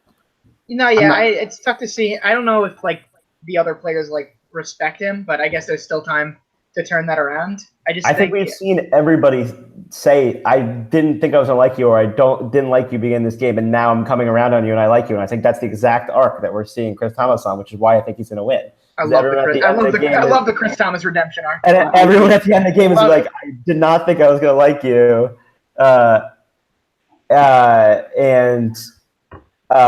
And now they're like, oh my God, I actually even Felucca, who went home, had nothing to do with this episode. Mm-hmm. Evan has said it, Holly has said it multiple times. A lot of these people are going to be major factors on the jury, and they've all come around full circle on Chris Thomas. So I think the votes are 100% there. Especially with Felucca gone, it might be time to go all in on the Chris Thomas train. Well, the second you guys do that, he's going to be voted out next. Yeah, so. I don't want you on this train. Sorry. I think that the Chris Thomas. I think the Chris Thomas underdog story is a feel-good story, though, for voters at the end. Where, I mean, especially if he finds himself against someone like an Alex G or, as Ligori puts it, one of the under-edited players of the season. One of the nameless. What are you talking about, huh? I'm just saying the nameless players. So, I think that, Chris, you've seen him, set up good relationships with people like Shannon, like Holly, like Victoria, like Shubal. And so I think Chris Thomas is not as out as you probably thought he was coming into the game. That's fair. He has the friendships we see every time when we're cutting to some kind of party scene. Chris Thomas is always there. True. I would invite Chris Thomas to every party I had. Absolutely. I'm just imagining him winning right now, and I can't stop smiling. I really hope this happens. Do they get some kind of you get the check at the end of CBS Survivor? What does Austin give them? I can't really remember if there's anything. Do they get anything? Like a prize to hold up over their head? No. Trophy? Just they get the earrings from the immunity. I was gonna compliment the necklace and earrings. Where did you get those? Well, I ordered the necklace on Amazon, and they came with earrings. It was free. I was like, I'm not gonna not give the earrings. I actually don't even know what happened to them. So, the winner gets to keep all the dominoes used in Survivor Maryland. We're right over the alleged showmance between Chris T and Shannon, though. Also, I mean, it's not even alleged. That's just a fact. But I did love the foreshadowing with no commentary or anything about it, but just seeing them bond, knowing the result of what that relationship turned into was awesome to see as well. I thought the biggest relationship of the night was Ashley and Eric. I was gonna. You could have given me more or less than Eric. What do you say? Do we rank our excitement at more or less than the Eric line? I'm gonna say more. But you could have given me probably 1,000 guesses of matching up people on the season, and I would have had Evan and Micah way ahead of Eric and Ashley. So I really was surprised. Yeah, this came out of nowhere. And I like it. I was just very surprised. Which side of that are you more surprised by? Neither. The personalities is what it was. Yeah, I think I completely agree with that. It's very fair. They're actually still together today. It all started with the foothold after the at the drug. Don't think I didn't put that in for a reason. They'll be telling that story at their wedding. I mean, that's the level of Austin's editing. That's how good of an editor Austin is. You knew that we were all going to stay in this relationship and needed a little piece of information for it. Everyone has their seat. So let's talk, and I don't know if we've done full justice on Shannon throughout the episode. So first, she hears that she's a target. We talked about her kind of the way – I feel like Shannon is like the LeCompte whisperer. But it's also true with her with working a lot of people. She's able to sniff out the bullshit. But what do we think of Shannon tonight overall, and especially culminating in the move that she made in the end? Queen stays queen. There's too many queens that have used that. I don't know. I think I'm happy that I'm happy to see her continuously putting in the work. The part that was getting on me a little bit tonight is that I felt like she kept getting a little frustrated and kind of, I don't know, maybe like throwing her hands in the air saying like, all right, I guess I have no more friends. Like that was a little tough to watch because I feel like she still has a good handle on everything. I feel like if she stayed, calm, cool, collected and didn't, I know it's hard to to not freak out like when things aren't going your way. Like Felucca disappeared. Felucca got voted out, and that wasn't ideal for her. And it looks like Evan and Micah are starting to drift away, and all the stuff. I get it, but I don't know. I didn't like seeing her get so down about it. I think she still has room to maneuver here. Yeah, I liked when she was like, "What am I going to resort to working with Chris, Shubal, and Victoria?" Is that where my game is at right now? But I'll say with Shannon, it's been highlighted multiple times throughout the season that she's had a really good read on when people are BSing her. And even in the beginning of the game when they highlighted the 5 girls that were working together on the original tribes, we saw a lot of it from Shannon's perspective and who she trusted and who she wanted to work with. So I think Shannon has much better instincts for the game than we saw in season 4.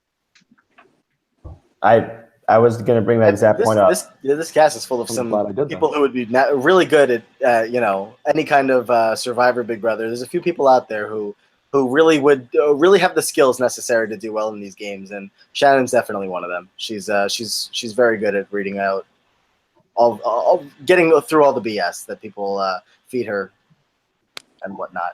And I think we finally saw her act on that, right? It was I think that last week we talked about we weren't sure if Mel. I am trying to. What is happening? There's so many Mels. And you got all right. Got served and served. As I said, so last week I think we saw how amazing Shannon's reads were, but I think we all, or at least the people I talked to, were a little questionable about how her directly confronting Shubal about it, and if that was the best move for her.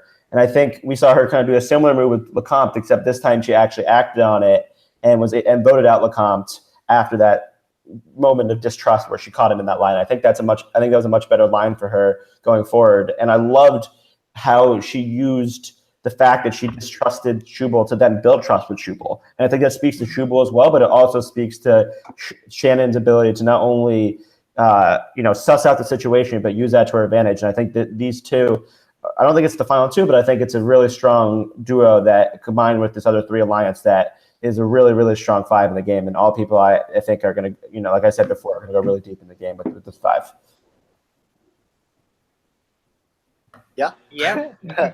Yeah. I love how my points are so good. No one has a rebuttal. There That's fine. seems to be a theme with you lately. Yeah, I don't really know why You it's bring up fast. so many points at one time. I don't know where to go. I've also been keeping an eye on the dog. I'm waiting for the dog to start moving and talking. Am I still on it? That's weird. Well, you're. I see you and hear you, but I think It's the just a dog. picture of I forced closed. Sorry, guys. My You're internet good. went out for some reason. Yeah, that No, we seems were to be going talking right. about- What do you think about everything Charles just said? Go point by point. Or anything Charles ever says. I mean, it's usually spot on. I agree. No, we were talking about Shannon's reads and what we kind of thought about how her arc of these two episodes. She always seems to catch the liars, but I mean, it's not that hard because some people lie pretty poorly. At least tonight, we were real easy to catch on to. But Shannon seems to get it. She really pulled herself out from like the hole that she was in because Shannon seemed kind of like drawing dead for a little bit this episode, or both. But she really turned it around. And that's why I'm glad that she's still my winner pick because I was terrified she was going home. Whoa! Hey, In the flesh. what is I was not expecting this. I was like, Are why we is getting Austin are we getting an exit press? Are we getting exit press? Sabrina almost spoiled this for you guys, but I was supposed to have Chris and Felucca come on, and Felucca is nowhere to be found tonight. What? So, Well, you shouldn't have Well, I knew Chris was coming. I know. I knew Chris was coming. I had no idea about Felucca. Oh my god! All right, no more talking badly about Chris's game. I'm gonna shut up. You keep talking to Chris. We gave props. I'm here, so you just have Hey, to talk. You just have Ligori, to I'm talk more shit on surprised you said Chris's name. Yeah, wow, LeCompte. Alex Chris. He was not one of the people I was talking about He's not earlier. hitting Very Chris. underedited players. Yeah, the underrated of Chris LeCompte. Okay. Don't stop the shit talking now that I'm here. All right, well let's while we're here. Felucca definitely. I'm gonna go ahead and guess passed out is what I would guess. Yeah, I think she needs her 8 hours. We all know it. She said it. To be fair, Austin, you gave us a timeline, and It wasn't that. She wasn't even texting after 10. That's fair. She This is stopped not doing on me. This is not on me. She So stopped. Shubal sent her a text said Austin's gonna want you on, and she's like, "Nah, it's fine. I'm not worried about it." All right, well, everybody, this is Chris LeCompte, the one and only. Wanted to have him on, and I was supposed to also have Luke, as we said, but whatever. Who cares? We have Chris, a survivor of Maryland, an all-time great who met his end tonight. And Chris, this is weird because I talk to you all the time, but talking to you publicly. Let's talk about, All Stars and Outback. I think were two totally different seasons for you, and obviously you can't take one without the other. The way Outback went for you played into All Stars, but they were just so different for you, and it was so interesting for me to watch you go through both of those on such a personal level. So, playing in All Stars compared to Outback, what was that like for you to go through? Yeah, I mean, going back to Outback, like I was pretty much a sophomore and I was 19 or whatever, and you pretty much grabbed me in the hallway and you were like, hey, like you should do this thing I do. And I had seen you guys, like I had seen you with Shubal and Danny Pacious and those guys from season 1 when I was a freshman, and coming in and out of the hallways, and you had tiki torches and these guys would come in with like mud on their clothes. And I was like, what in the living hell are you doing with your residents? And you're like, it's Survivor. And I was like, okay, cool, whatever. And then, when your second season came around, you were like, hey, like you really should do it. I think you would enjoy it. You seem pretty competitive and all that. So going into that season, it was very raw and it was very just like trying this new game out with some people that I sort of knew.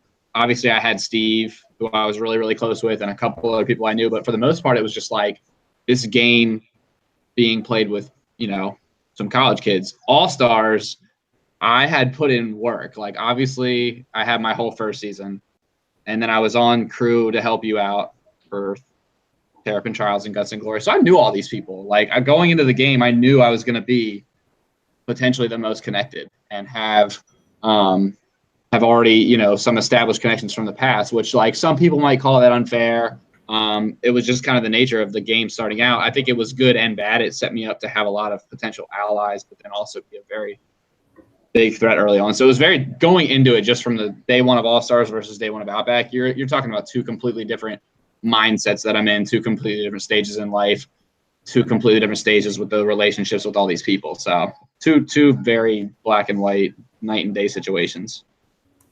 Yeah, and I think that was interesting. I mean, just being there with you the whole semester and watching you in confessionals and talking with you. I mean, I don't think we've talked about this, but like probably like 2 or 3 different points of the game, you were like debating whether you wanted to drop out. Yeah, I'm glad you didn't put any of that in the in the edit. Yeah. Also, like I've recognized so you guys. Well, I think I follow a couple of you guys. You follow me. You guys have great content on Twitter. For like, you guys make me laugh. It's really fucking funny, and it's so cool. Thank you so much. I was watching I've watched most of the last one. And I think Charles, you were on one with. Were you on one with Dom and Yeah, I was on the podcast. Yeah, I was on the podcast. I have it up on my Facebook thing. I made it like halfway through, but that was really good. Thanks, honestly, you guys on here and then anyone else who follows all this, like that's what makes it worth it for not obviously the players and me, but mostly for Austin, like to see the level of support that like people give him. And, he's really the only person who ran this whole thing. Like he had help, sometimes along the way, but like just seeing people have such strong opinions on players, even if they're that I'm trash and that I'm a horrible player, like even those opinions are like so appreciated because Austin gets to see like how much people get invested. And I think it's really just a tribute to his editing capability and his storytelling capability. So yeah. And I've always said like it wasn't like I was looking to make you look like an asshole or to make anyone look bad. And I try to go out of my way to not do that and to show kind of as many sides as I can of people. And I mean, I think that like you were such a dominant force in your first season that people certainly were rooting against you, but they couldn't deny like you were kind of in like what the Shubal role is right now, or someone who's just like such a force of a game player that you have to be drawn to them in some way. But just going through it on when you were, in the real moments and playing it, I mean, I know how much this meant to you. Do you want to talk about that and how playing this game was like so much more than just a game for you?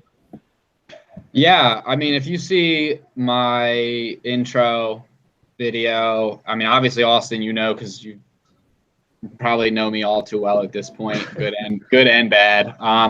This was like way, way, way more than a game to me than it probably ever should become. But it was just a cool story of it was kind of like I found my thing in school that I was really passionate about and that I really enjoyed. And I've to this day got some really awesome friendships out of. But yeah, like just everything that had kind of gone down in my life and especially throughout college, like this whole concept of Survivor really, I felt like it embodied like what, I kind of stood for, like someone who's a fighter, someone who has to do all these things. Like, I mean, I have not had the best upbringing and the best deck of cards or the best hand of cards dealt to me. I've dealt with some really low points in my life. And so this whole survivor aspect, this whole surviving mentality, like it was such a strong correlation from the ability to play the game versus the ability to like live your life and deal with kind of the hard things that you go with. And I think overall, that's one thing that doesn't come through in the episodes as much as it is in real life, but like all 21 people that played, like we all have like real lives and real things going on. So it's like, you see the strategy and you see some of the relationships start to come into play, but like we all have personal stuff. I think you see in one of the tribal councils, Ashley brings up something family related. Like I know I had certain stuff family related. I know other people that like were not removed and put on an island where Survivor's the only thing.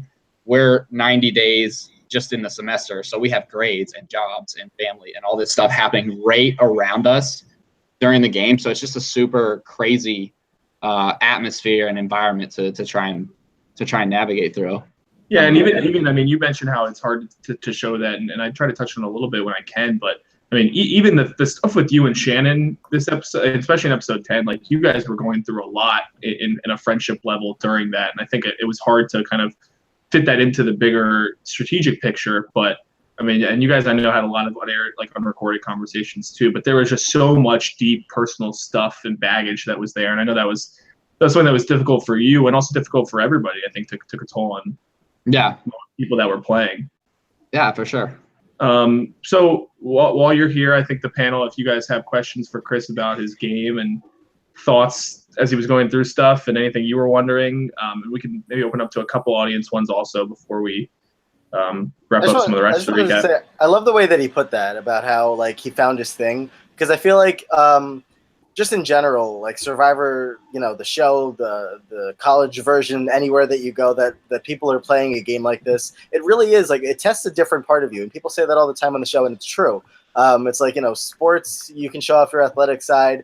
A lot of things in school you can show off your academic side and stuff like that, but Survivor really like can bring out like just not just like playing the strategic game and all that stuff, but it really is just like a bunch of humans interacting with a bunch of other humans on these ridiculous levels of like trying to understand where people are coming from, trying to form bonds and getting to know people, which as people say on CBS Survivor all the time, or Big Brother, whatever it is, these connections are real because you have to form them in the game to get yourself further, but it's still real people playing at the end of the day. So that's just something that I love to see, on the CBS shows and even on these shows, to hear, that genuine friendships have been formed from it, and that, everybody's still in touch and all that stuff. So I just love to hear that kind of stuff and hear people talk about it. Yeah, no, I 100% agree. And it's good that you like see that and appreciate that aspect, because it's something that I think, again, I don't think it comes through necessarily as much. Like, you have the obvious relationships of like, the Evan and the Micah, and then obviously me and Shannon is mentioned. I mean, me and Shannon hung out like so much the summer before All Stars, and we just had this really tight friendship. And then I had the backstory with Holly. Me and Chris have our own backstory. Like, that's just me mentioning 3 of mine. Then you have everyone else that has all their other dynamics. So, just in comparison to the island, like, you bring, for the most part in seasons, you bring 20 unique people in that don't know each other, and versus bringing friends, like legitimate friends that hang out for hours and hours and study together and go to class together, and then you tell them to turn on each other. And it's like, you kind of, at some point, there was going to be times in All Stars, no matter, I mean, you can go back early in the season and say, hypothetically, like, what if Alex Pascal hadn't gone out first? Like all this crazy stuff. Too soon. The guarantee is that no matter what order players went out, whether I had gone out first or Alex or whoever, at some point people were going to start backstabbing and having to pull the trigger on people they were close with. I mean, and I think, honestly, in both of these episodes tonight, I think you start to see that dawn on a few players. Like, obviously it happens to me when Holly tells me to my face that she's going to go for Shannon. But then you also see Evan in a confessional being like, I want to work with LeCompte, and I have Micah, and then there's Shannon. And he's like, has already listed all the players. And so it's like, he's like, I don't want to vote out anyone, but I have to. So it's like, and Shubal is another one who he says multiple times, everyone left is friends with each other. Like, it's not even about friends anymore. It's about who has proven trust to you. So one thing that's sort of tangential to that I loved about All Stars, and I think that even though, I mean, like, I said to a couple people, but I literally stayed overnight at your house after this vote, because like I knew how much it meant to you, and you asked me to. You were like, I just want to not be alone after that, because it was such a big part of your life. And I think that the nice thing about All Stars is, what did you say? You're saying the night that I went? Yeah. Oh yeah. Oh, I was a wreck. Oh, did I freeze you? No, you're good. Yeah. No, you're good. Unless you're freezing. You're actually Austin, good for once. Austin's such a good friend. Yeah. Wow, Austin, what a guy. Yeah. Stop. We're tight. You're a good friend. Hey, we appreciate how good of a friend you are. It brings up 2 things, and then I'll let Austin continue his testimony. But it brings up 2 things. It does bring up how good of a friend he is, not just to me, and I would say me and Austin are very close, but Austin is one of the people that he'll have your back, and he'll stick his neck out for you or his hand out to pull you up from a ledge. Like, he'll help you regardless of whether or not you're someone who would or wouldn't return the favor. Like, he will help anyone, and that is like a testimony. And I think that's why a lot of us are so happy when like this show gets recognized, because Austin has just been the most selfless person that we've all known. The second point that I was going to say is, you see kind of like the little emotional moment between me and him right after I get out. I think he did one for Felucca. Sabrina had her moment after she went, where like Austin kind of comes up, and I think it's good that he shows that.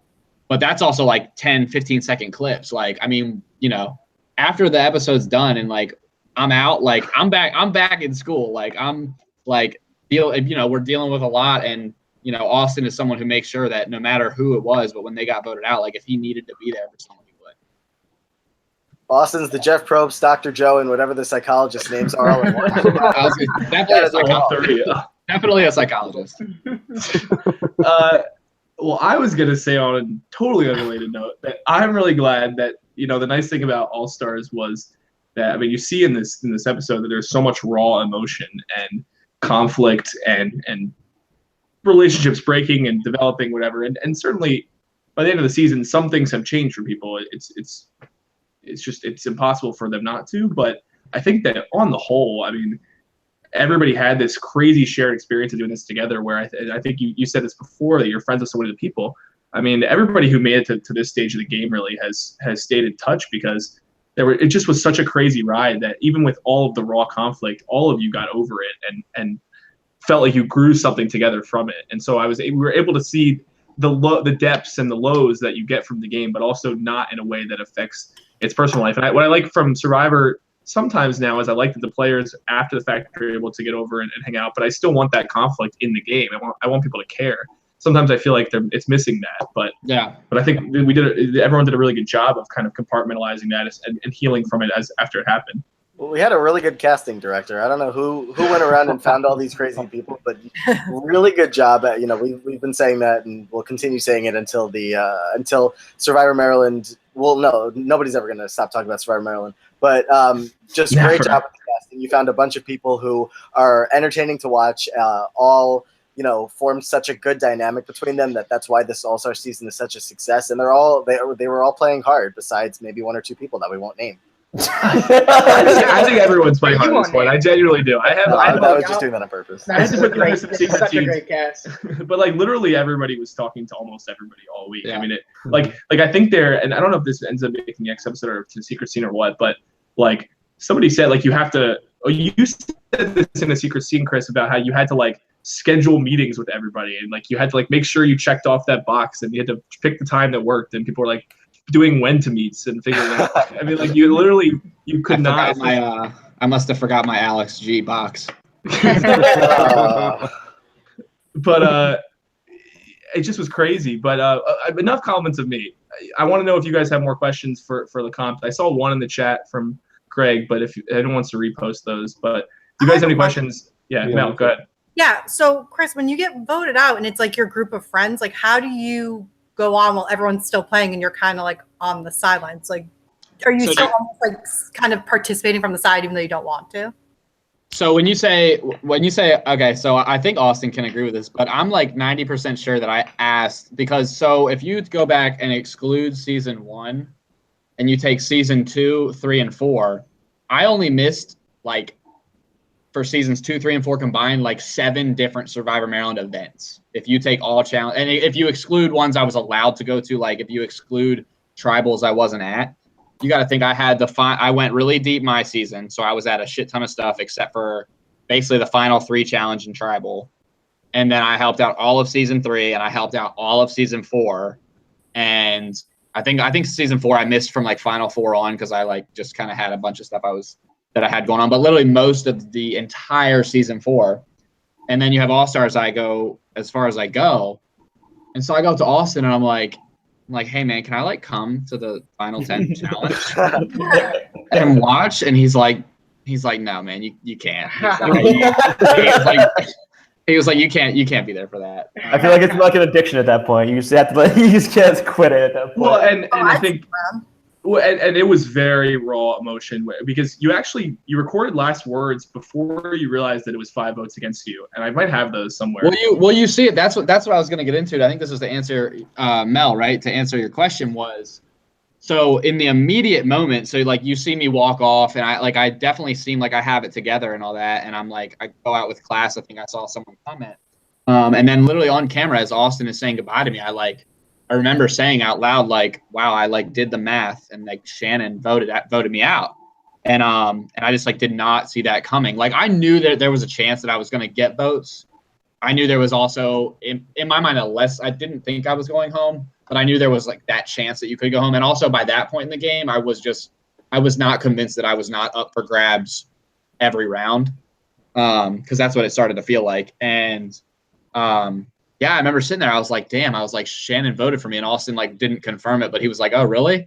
And I was like, yeah. I was like, Shannon, Alex, Chris, Jordan, and Victoria.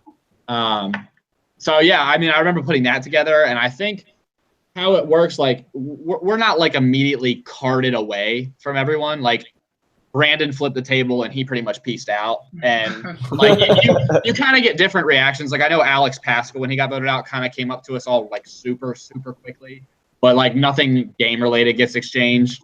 And I do remember Shannon coming up to me and trying to be like, hey, like, see you in basically 3 or 4 weeks or whatever, because we weren't going to talk because I was out of the game and I wasn't allowed to talk to her. And she tried to like come up and give me a quick hug before I left, and I was just like, nah, like you can't talk with them until like the end of the game, even though they're like your group of friends. We have really strict rules on no game related conversations, and it becomes sort of like a trust factor. We don't ever really have problems with it as far as like actual game information. Because obviously I live with Eric, so you can't really expect me to not talk to Eric because he literally lives in the same house. That's what I was wondering. That's super interesting. So yeah, I mean, it's really an honor code thing, and everyone I know in All Stars had the respect for Austin to not do anything of that sort. I know you would like, yeah. I think everybody, to touch on that, like it definitely. I mean, that's why I said you couldn't come to the next challenge, because it was so raw. That's one of the reasons why I was really hoping Felucca would come on, because I was interested to hear her reaction and be able to compare and contrast me and her getting out. Because first of all, she got out and was not on jury. I was out and was on jury. I got out and was crushed, and she got out and was kind of like, well, like that's kind of how it goes. But like you guys talked about it before I came on, like that really is kind of, played out by the fact that she came in late and didn't have time or energy even to like jump into the game as heavily as like a me or a Shubal was, or a Holly, as far as just being purely invested in the game. So you have this super contrast of like, she's coming in and she's like, wow, y'all are lying and scheming, and she was not about it. Like that was why, honestly, one of my favorite moments of the season was watching the Michelle Tribal. And watching Felucca literally just with pure honesty and good intentions, like trace back what people had said and like who had talked to who. And I was like, holy shit, she is literally going to like Nancy Drew the shit out of Shubal. I was like, oh my God, I can't believe she's going to like trace back all these conversations. And luckily for Shubal, Alex G gave a very cryptic answer, which was really important at the time. So yeah. I don't know what the question is. I have this thing that I do where I talk and I focus and I engage so much on a topic, and it becomes so irrelevant what the conversation was. That sounds slightly familiar. Yeah, it sounds like podcasting in general. Girls kind of have that same problem. Yeah, me as a Christian, the same issue, clearly. I have a quick question. Have you lied to us during this conversation? Oh, No, the pupils thing I was so not about. Yeah. So not about that.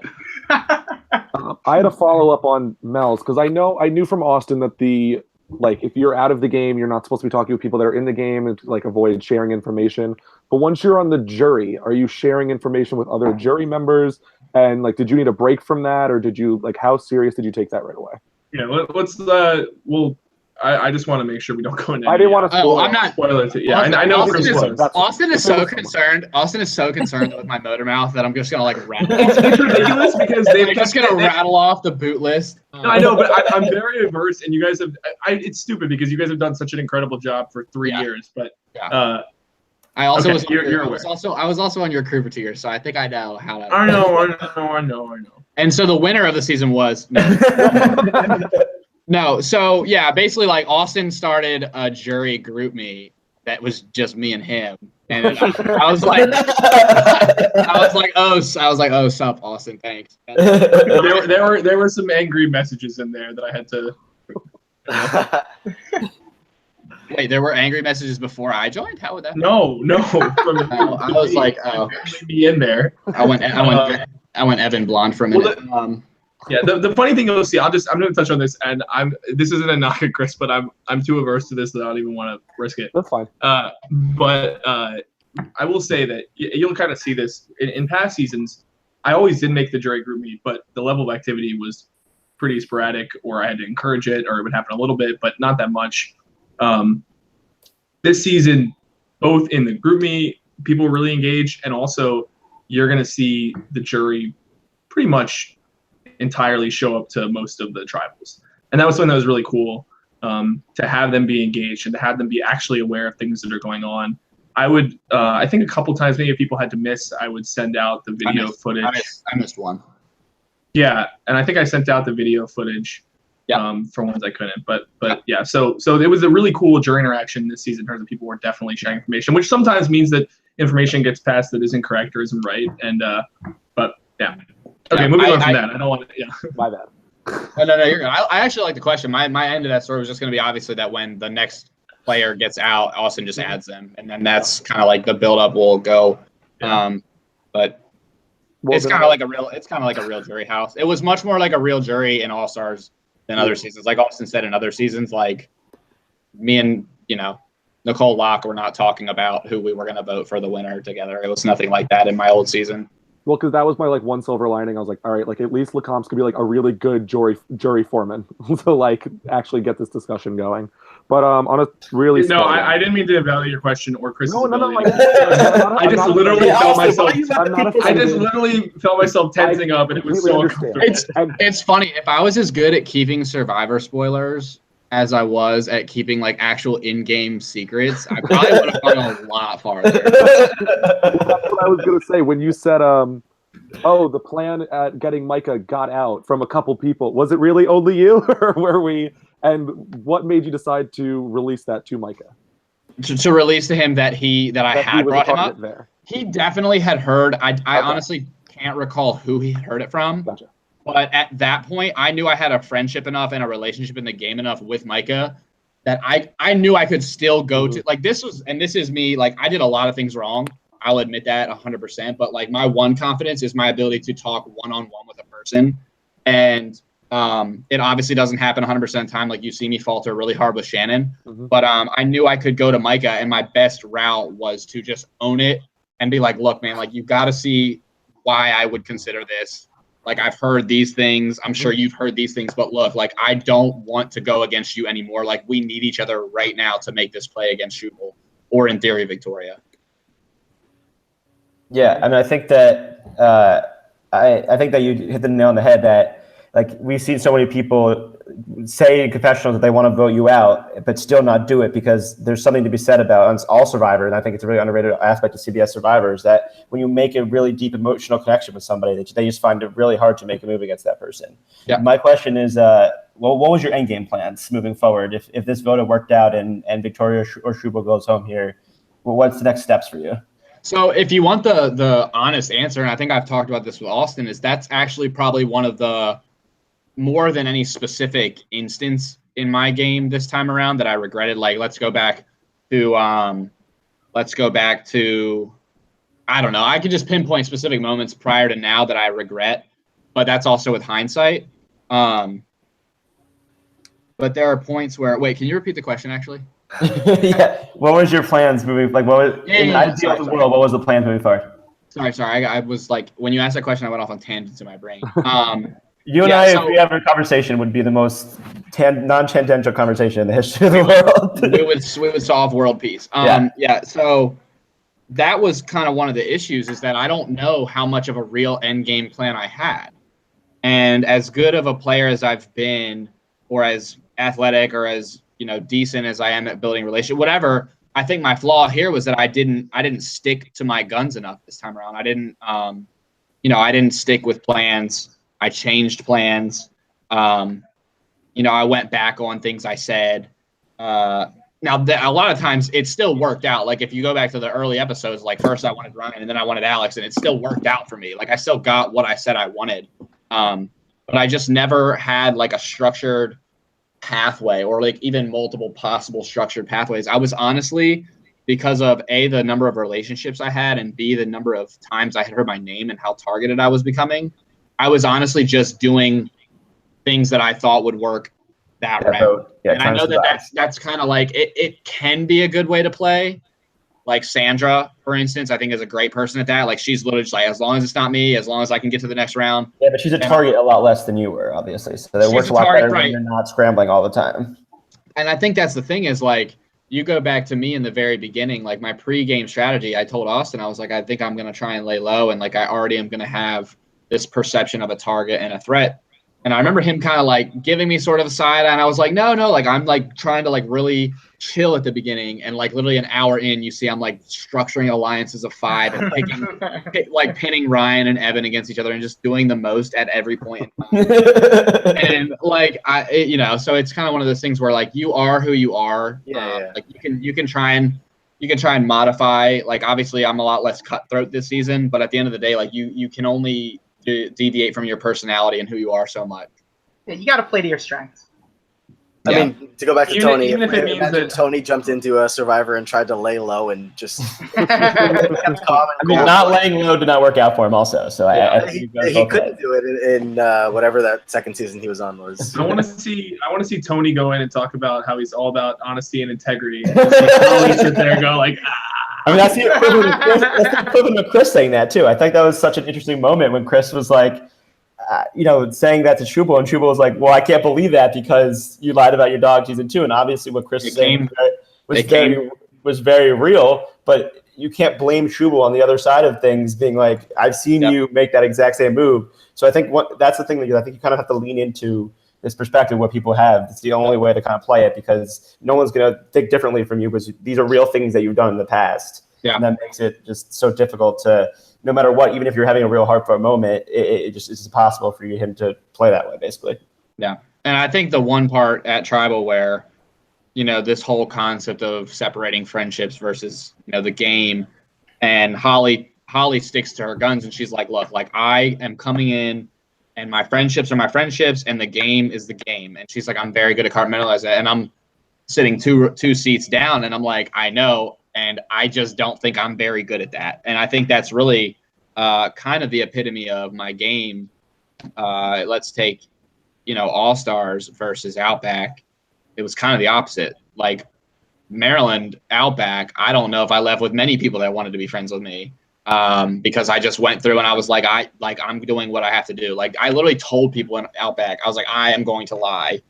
And I did lie, and I then would lie and make them feel bad about not being able to tell I was lying. I just went on a warpath, and then this time, it was the opposite. It was like I had felt so bad lying, and I felt so bad voting out people I was close with, and it was like you guys have no idea how weird it is to watch back and see like, damn, dude, like if you could just pick a damn person and vote them out, like you'd probably be fine, and. It's interesting though. I mean, it's a growth thing. It's a time difference thing, But yeah, I think that also what makes it so interesting for you is like I think in a normal Survivor season we just see your character be oblivious and be way too emotional in the game. But the fact that you at that tribal right before you went home were aware of the fact that you were way too invested in the game and couldn't separate that that's what makes Survivor Maryland so great. Is it's such a real persona. You're a real character, and you can see your own faults. And even though the fact that you are making these mistakes, you can see that why you're making these mistakes, and that makes it just so much more interesting for the viewer.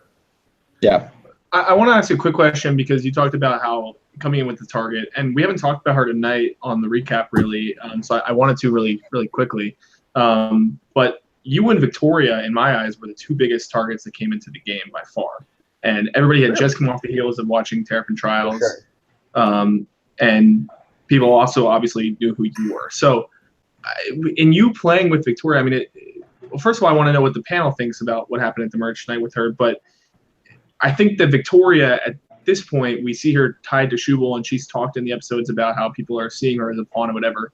Do you, Chris, playing with her, I mean, do you feel like that was, we talked about people not being able to change their perception or fly under the radar. Do you think that she was actively doing that, and did it work for you? I know you had talked to her, or do you think that it just kind of happened that way? Will you say that question again? I know that was convoluted, but I guess like you guys started on kind of the same trajectory of being these threats, and I think that you stayed the course on that forever. But I don't think we saw Victoria have that same perception of being such a threat the whole time. I don't see people talking all the time about her. Sometimes yes, but not all the time about her. So I'll answer that question with like a very, in my mind, concrete way, and it's that, and some of this is learning it like after the fact, whether it be on jury or like way after, but like it's not shown as much in the episode. But there was a point late in the game when I was, the vote I went home, where I was just so, I think you see a little bit of it in the episode where I'm just like so confident that Shubal's going to play an idol. And I really don't think that he's going to be willing to play it for someone else, just because I know how invested he is at that point. And so I didn't see him playing it for Victoria or for anyone else. So I was like, we can't have all the votes going at Shubal. Like, we need to get them off Shubal. And that's why the 2 votes came out for Victoria, was because King ended up being the only one who was willing at that point to be like, okay, like I trust what you're saying. And, like he voted with me for Victoria. I made pleas down the stretch to Evan to get him and Micah to change their votes, and they did not want to vote for Victoria. And the same thing happened with Holly and Ashley, where they both were just like, we can't do that. Like the answer in that question is that Victoria had these underlying things, particularly with Holly somehow, which is crazy to me, that after their season and then they come back in, and Holly, you see these couple conversations in this episode where, where Holly says straight up, like, I'm not targeting you, Victoria. And that did play out in the fact that Holly was not willing to get her and Ashley wasn't willing either, because Ashley had a couple little side conversations with Victoria. Yeah. So Victoria doesn't play this, especially not early. Like if you go back to Terrapin Trials, she's not out in the game early, guns blazing. She's not like an athletic challenge beast for her team competition. She's not out there like a vital asset. Like she's seen as like somewhat of a weak player, especially somehow early on in All Stars. Like you have people being like, yeah, like Victoria, she could go.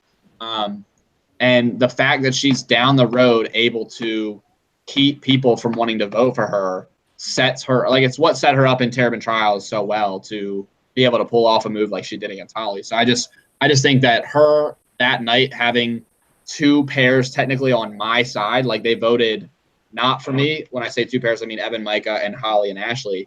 In theory, we had a majority. I had 6 people, including myself, not write my name down.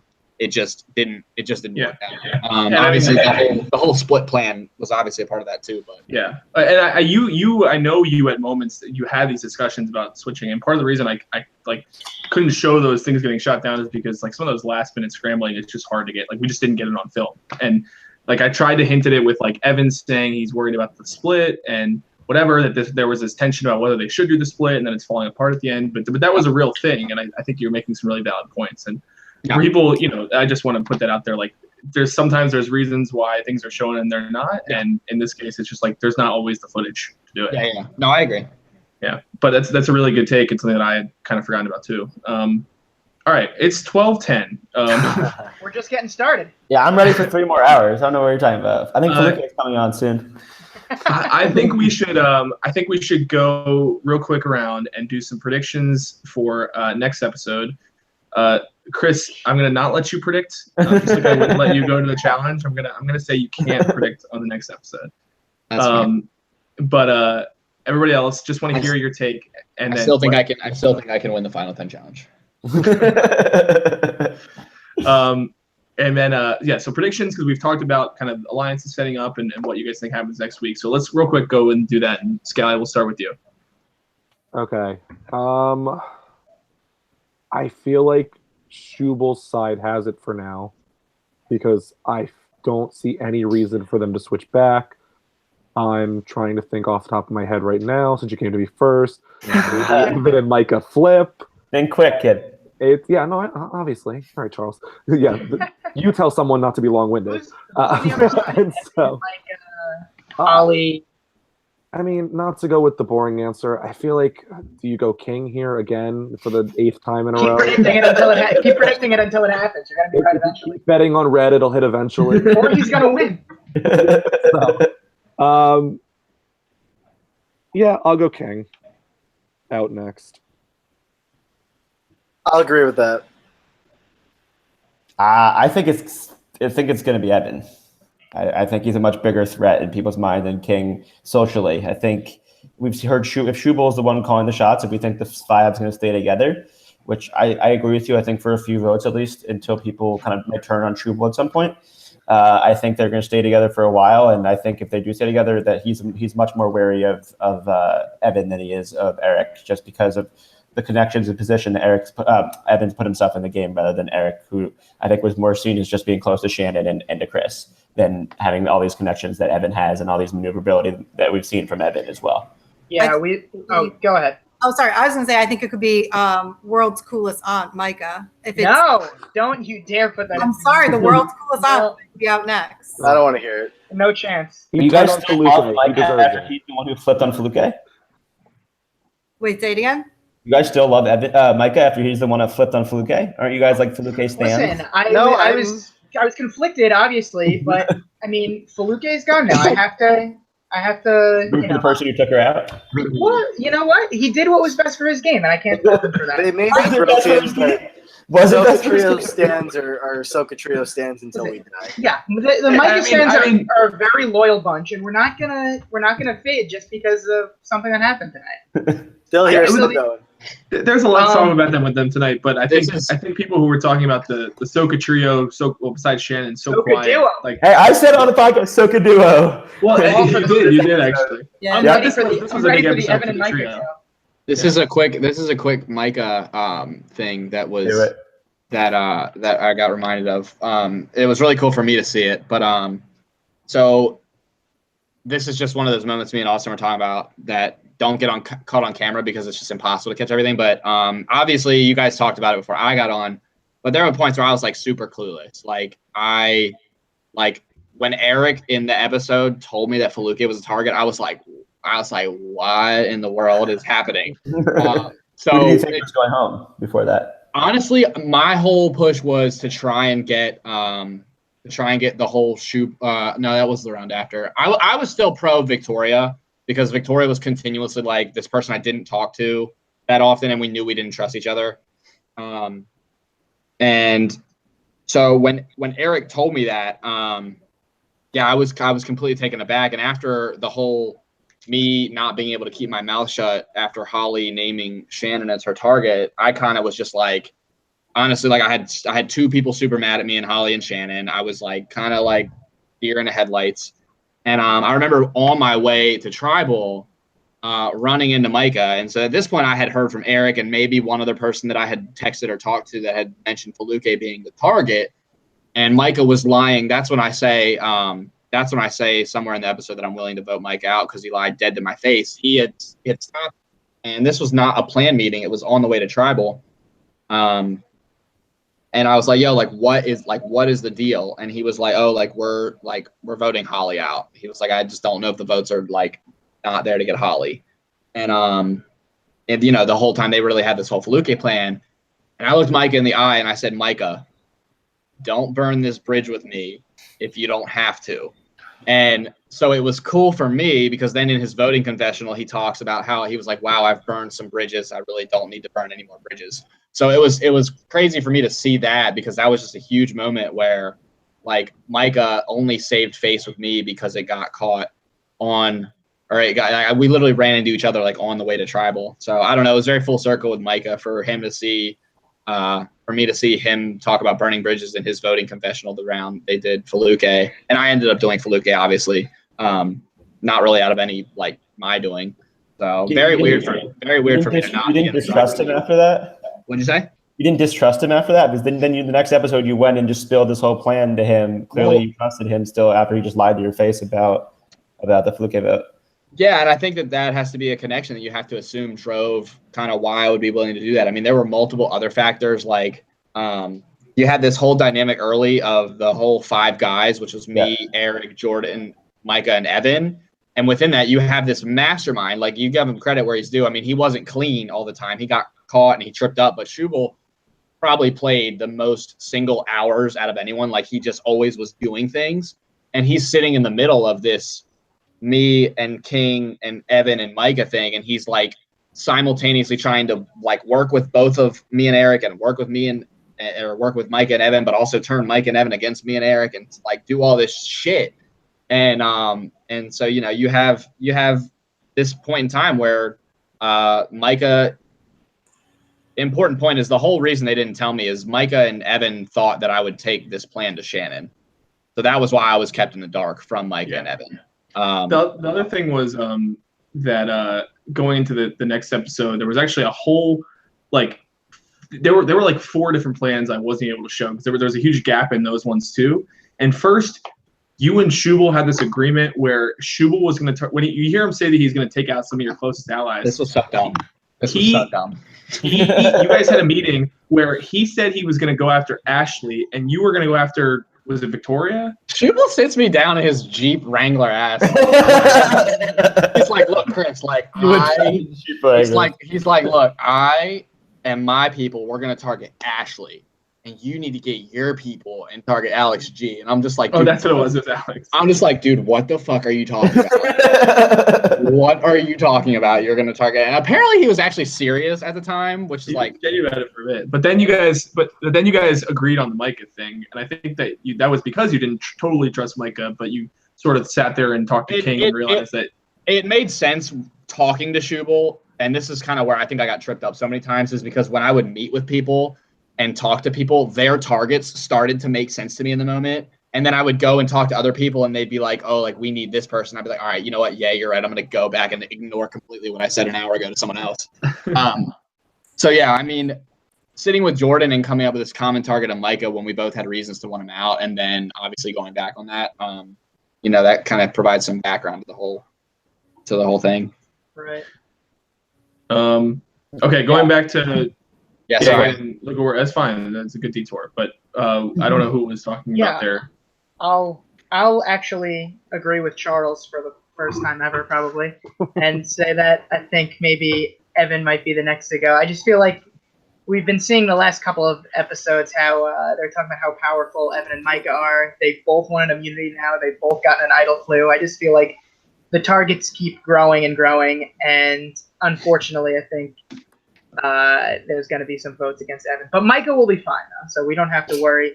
And also, this is just such a ridiculous test because you never know with Survivor Maryland. It'll change 50 times in the 1-hour episode, and none of our predictions will be correct. I think that's a good point. But, I mean, yeah, I completely agree with that. And then I think they might flip back and take Shubal out. I just still feel like some people in his own alliance. I think we've seen Victoria talk about how she really doesn't trust Shubal. When they were making up that whole plan about them being a fake secret partner, she said from the beginning that she's in a very precarious position with him, and she can see herself taking him out of the game at some point.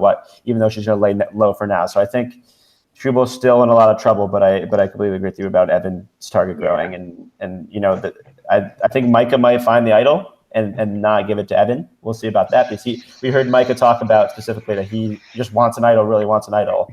So I have a feeling that Micah might find the idol too.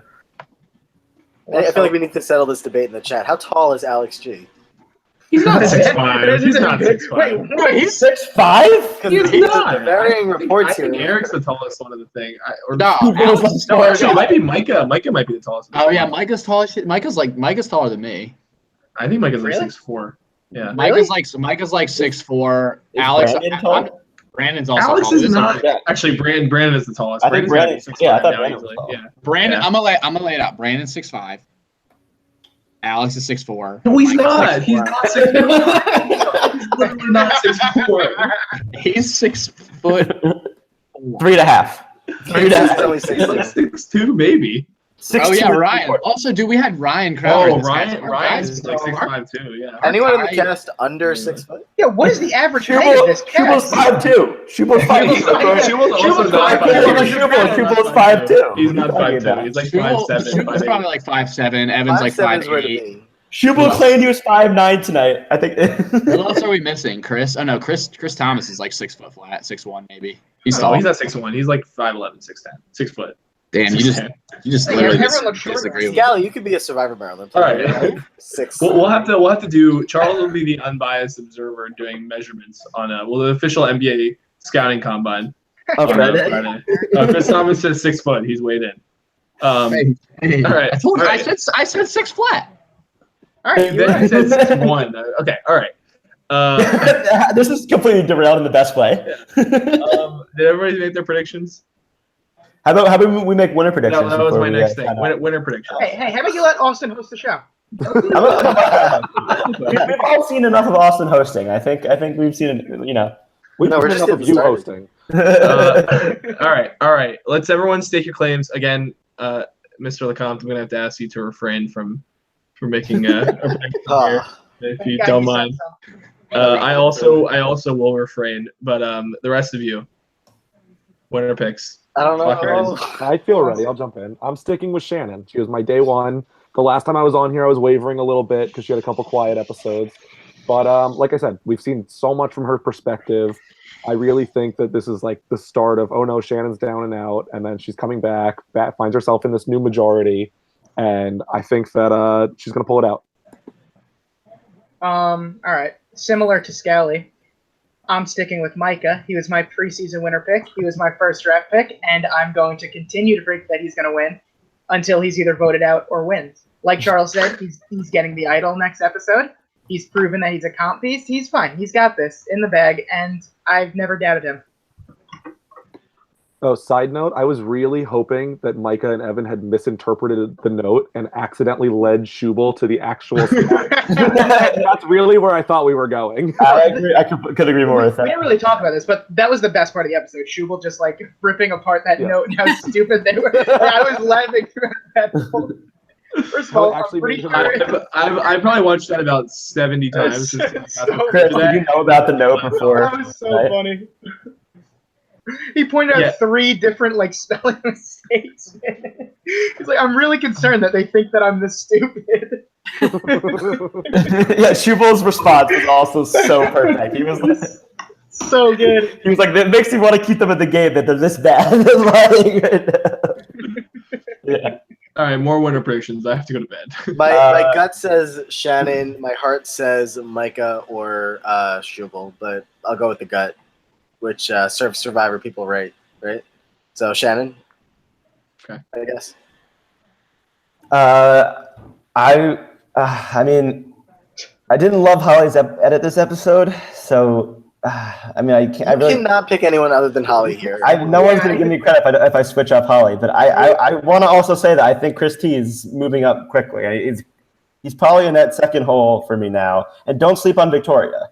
Victoria is very much in the winner mix for me as well. Her edit is already been slept on. Her edit continues to grow. Dom Harvey. Yeah, Dom, the no edit. The worst take of all time by Dom. I haven't seen much of an edit either. Maybe me and Dom are watching a different show. I don't know what you're watching, but for me, Victoria's gotten more and more confessionals every episode. I really think that she's positioned. If we just kind of step back from the edit and look at what positions are actually in the game and the connections they have and where they are threat-wise, I think this was a huge vote for Victoria to fade. And once she faded this vote, now I think she's really well positioned in her alliance, and she's not going to be targeted for a while. Other people are perceived to have more connections in the game. We saw how Victoria was perceived before the game, and I think that we can wake up in a spot where she's in the final 7 or 6, and she is just in a really great spot where she's not a target and she has connections. And if she makes it to the end, she has a hell of an argument saying, I was this big of a threat coming into the game. This is what I had to do to make it here, and this is why I'm here, and I deserve to win the game. And I think I talked about this, but I think everyone on the jury is looking for that concrete person who played really hard or played the game they had to play to get there to vote for in the end, because it is All-Stars and everyone is playing so hard. So I think she's got a real shot. So I think those are obviously Shannon right there too. Holly, Shannon, and Chris and Victoria, I think, would have pretty much all of them. You just named 4 people as your winner. Wait a second. Hold on. Let me tell my judge in my head. Charles named everyone except for the under-edited, unnamed players. I was going to say that everyone else is dead. Hold on. I have a few more hot takes, and then I'm also going to say. I think Can I get my hot take? Yes, I want to hear Mel's. Same as everybody else, though. No, but I'm still sticking with Shannon. That said, hot take. With Shannon's on the panel. With Charles, though, remaining on the Christie hype train. Oh, I'm always on the Christie hype train. On the hype train. This could be the turnaround edit to take it all over. The only Christie fans in this recap. From your mouth to especially Chris LeCompte. God's ears. Especially Chris LeCompte. Yeah. I mean, Yeah. Austin, if you don't wrap this up, we're going to be going until 2 a.m. Gun to my head. Right. Wait, Gun to my head. I'm going Chris Thomas before we sign off. Don't let Charles keep talking, otherwise you're never going to stop. Austin, just because you asked Sabrina and Brandon, my life is, I'm doing well too. How are you? I literally had in my notes to also ask you about how life was, and I just didn't. How's life, Chris? Life's good. I'll see you Friday. Chris, can I also say one of my favorite moments was you forgetting to mention your pre-game connection with Eric. That was fantastic. When you were listing all the people I don't think you he had realizes that in the podcast. Oh, true. I think me and Eric realized it like kind of late. We weren't like super tight going in as roommates. Like we knew each other and we actually played on the Quidditch team together. But yeah, I mean, to answer my one question and also, or to answer the how's my life question, other than to also go back to a funny moment. I'm working at the company that I interned with the summer after All Stars, which Eric did not. Potentially, he still doesn't know the name of the company. That was really the masterful edit, is because I actually, when there's a little scene in episode 1 where you and Evan are talking at the first meetup and he asks you where you interned, I had been wondering to myself why I included that, and then I got to the episode where I was editing the challenge because I was trying to put as many of those moments in as possible. And I was like, oh, that's why I put that little clip in. Like, I just blew my own mind. So, anyway, that was really not a helpful story. It's 12:30. I like the story. Yeah, that's One my season favorite. of Sequester I watched, Chris, was just for you. I knew you were going to be on. I just watched your season. We couldn't end the podcast without a Matt Lagore suck up. That was a fun time. to end the podcast. I mean, I'll podcast all night. I don't sleep. Let's do it. I think I hurt King's feelings because I said we weren't close. King, King, you know I love you. You know I love you. Honestly, King gets a lot of shade in some comments for being lackluster, and I guess that's because we were paired together. But King had equally as many ideas and plans, and also had equal his social game. I think people knock it because it's not as lively or vibrant or energetic, but King was involved in just as many conversations as the next person. Blame the editors. He's also hilarious. Him throwing the idol is still probably my favorite. Yeah, I like that one. Yeah, I mean, I think that King is probably the reason that I think even maybe you and Evan a little bit, but King got really tight right at the beginning of that merge with and had built that with Evan and Micah. I think we see it a little bit in the episode tonight, but I think they would have been more willing to turn on you if it hadn't been the King connection. Yeah, it seemed like when you kind of came in with that plan to vote out Micah, King was the one who was like, we can't do that. We have to go the other direction and go and vote out Shubal. Yeah. He had better connections with Evan. And I have, maybe this might also make it to, I don't know what I'm going to include in bonus secret stuff this week, but you and Eric had a conversation. I remember at Merge, it was really interesting on that porch about targeting each other and working together. And I think you guys people were wondering, is King interested in doing it? Are you interested in voting out King? And I never got the sense that you guys were ever going to make it to the end together. Me and Eric? Yeah. Eric was, I think, pretty loyal to me, but I was less loyal to him. But at the same time, going back to our earlier points of me having an end game plan, I think I would have had a much better shot to have success if I had chosen one or maybe two total people to be fully aligned with. I mean, I know it was kind of a whole juxtaposition of why I said I couldn't do that again with the whole Steve thing, and that if I had been willing at any point to cut Steve or let Steve get voted out, then I would have had maybe a better chance to get to the end and Outback. So my whole plan coming in was to not have a ride or die. It was to try and socialize and be connected with a bunch of people. You know what I mean? But it's kind of like that argument in Survivor of how to get to the end or what's the best way. Do you develop a few super, super close, super trusting relationships where you can pretty much tell each other everything? That just puts you in a position where you could get who's an example? Wu. I mean, Wu played a really good game, I think, and Wu went to the end with with Tony and it got swept. So it's kind of like that, but it's a hard game. Hard game. Sure. Yes. All right. Well, I apologize that I didn't get to many audience questions tonight. We usually do a better job with that, but we had Sabrina, we had Brandon, we had Chris LeCompte, Austin Felucca just texted us. We had the idea. Did she really? Felucca texted us now? Keep talking. Oh, Going on now? We can stay for Felucca, She obviously. said, "I'm sorry, I fell asleep." We're still Do here. you- Yeah, We're tell still her we're on. still on. We're still on. We ain't going to bed. I mean, I might, but you guys can just hang out with Felucca. I mean, Oh, I think That's the only reason I'm here. I think she wants to make a quick appearance. let's do it. Yeah, Oh wait, she's actually even. Oh my god, I love this. This is gonna be. Skelly, you're gonna die. Skelly, you're gonna not gonna survive this. Oh my god, this is a bigger blindside than when I brought her to the game. I don't believe for a second. This you didn't time I said it was plan at all. coming, and this then was I- all What if Austin's just screwing with us and we're gonna sit here for like 45 minutes? This is- Oh, by the way, Felucca is not coming. This is just like when we all knew she was coming, but I can't believe she's coming until she's actually here, or I'll be really upset. It's crazy that Austin planned this all out. before Oh we yeah. started. He planned. I think the exact Lied timing to us was. all night again. I literally was saying goodbye and wrapping up the podcast. He was never asleep. Yeah, Survivor Maryland After Dark with Felucca. She's powering the computer on. Oh my god. Live updates. All right. I might literally pass out if she Like, not from sleep. Not This from isn't. This Let's- isn't a let's- fan. Oh, go ahead, Austin. Guys, everybody tweet that Felucca is coming right now so that, okay, while we're waiting, somebody ask me questions in the chat or ask us questions. Well, that's Serena all. I asked was- like 300 questions before, and you didn't get to any of them. Yeah, Shireen want to know all the tea from the season. Well, there's not much to tea to spill that I don't put in the episode. I try to put anything that's interesting and relevant in there, but So much tea. I don't know. Was there more? Is there more tea? I don't know. There's so much that happened. Austin, who's your favorite Survivor Maryland player? Like Austin. Carla, come on. And then mine. I did see a lot of Zandria love tonight, and I was. That was all Chris. That was all Chris. What do you- That was legitimately only me with the example.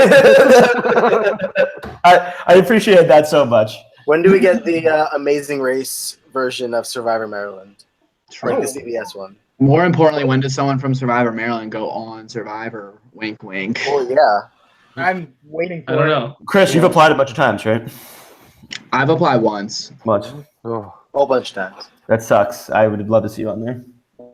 I was Yeah. sucking up to all the players. Hey, I mean, I've also. Meanwhile, I see Charles in the chat. I'm sorry for the chat, guys. Yeah, like come on. Get I mean, I have not sucked up. I think I'm very straightforward, but. Okay. Actually, here's a fan question from Drew A. He said, "Why did they go after Chris L over Micah?" So Austin, I mean, I don't. This is like fine to say because it's not spoilers in retrospect, but you didn't even include this whole like meeting of the five when didn't they flip a coin or something, or a tea bag? Okay, Like, wait, my internet froze. What are we talking about? I said that Drew in the chat asked why did they go for me instead of Micah, and like I was gonna point out the fact that you didn't even include the part of the fact that didn't they flip a coin or a tea bag? I don't have a video of that, and So basically- everybody has said that it's happened, but I have no evidence of that. So yet. basically the word on the street, and apparently there's no footage, but like they flipped a tea bag or a coin. Yeah, they used to. And they- Chris Thomas just said he flipped a teabag. Yeah, there. Okay, so he said in the chat, yeah, and apparently I think it landed on Micah like 3 or 4 times, and they were like, let's like flip it again. And see if it and Which is pretty fitting because that's the same way that Evan. I think the story is in the beginning of Guts and Glory, and in the camp out when Evan's like, I was slipping between like Illinois and Maryland, and I kept landing on Illinois, and I was like, kept flipping, so I knew I needed to go to Maryland. I think that, yeah. Yeah, so Chris just said Chris just said that, yeah. yeah, the tea bag landed on Micah 3 times, and they just were like, no, Chris. The teabag revealed all. World's facades. Where's the Harvey Dent quote? Two-faced. Is that what you were going for there? Yeah, that's Harvey Dent. You I marvel. love. You Wait, marvel. Austin. Question. I tweeted this, but was the challenge with the balloons inspired by? Oh, okay, never mind. Oh my god. Yes. She's actually here. Oh my The god. surprise Felucca. midnight appearance. Felucca, you don't understand. When you texted, I literally was wrapping up the podcast, like the video. But we made him stay on. Oh yes. Well, no, I didn't know love you were- sleep. Okay, and so you hit past my bedtime with your technical difficulty. Felucca, Hi, how? everybody. I'm sorry I'm late. Happy Monday or Tuesday. Depending where you are. Felucca, how's life? Oh, you remember Tasker? Yeah, I know. Pardon? Don't worry about it. I didn't ask Chris how his life was. Got it. Chris, we can chat later. Life is good. I'm just a 20-something trying to figure out my life. I live in New York. So do I. Oh my god, me too. Hey, you guys want to talk or are you going to keep interrupting her? No. Speak up. This is an open forum. I'm not just going to come in here and run this hangout. He has the numbers in here, which is crazy. There's like a Maryland contingent and New York contingent. And one Boston. You're working for NBC, I am. and I'm a truth teller, allegedly. what does that mean? I don't know. I work every day to tell stories that I think need to be told, whether it's assisting people or telling them myself. I believe in the truth, and I believe the truth shall set you free. So now that's my profession, I guess. I work in news, so that's what that is. Well, I don't know if you got a chance to watch the episode yet, but that is very fitting to what you were saying tonight. So I'm glad that it is held true for the whole time. I just said I'm a truth teller, so. It would be hard to not be telling the truth about that. So it's so good to see you. I've talked to you in text a little bit recently. I know, it's so nice to see you too. You still have up the flag in your room. I know. Of course. I had to represent. I'm still in Maryland. Is it your birthday? It was last week, so not anymore. Happy belated. Thank you. So Felucca, I think everybody's excited just to see you, and I know that now that you're in the media industry, I think that everybody should continue to send you their love so that people know that Felucca is a legend and is awesome and is one of our favorite people. I'm serious. And Felucca is a legend. Well, let me go back. I had questions to ask you. I mean, I don't even know if you remember being on Survivor. It's been so long. Let's wonder that together. All right. but from what you can remember, I mean, you had this crazy journey your first season. I got to know you during that. I didn't even know you really beforehand. And then I sort of convinced you to come back. What made you decide ultimately that you wanted to come back and be part of it and experience all the craziness a little bit more? Yeah. So as you mentioned, I had a time and a half with the first season. I was learning about Survivor. I was learning about myself. I was learning about the wild people around me. People who I believed to be my friends or did not believe to be my friends. And so in a lot of parts, I only really made it through the first season through the help of you, the host, Austin, but also Chris LeCompte was our little, hi, Chris. Hi. Was our helper, and he very much, I wouldn't say helped me in a game's sake, but was like, you can do this, you can stay in it. So that season was very hard for me also because I had a lot of personal stuff going on. But the reception that I got after the show was over was very unexpected.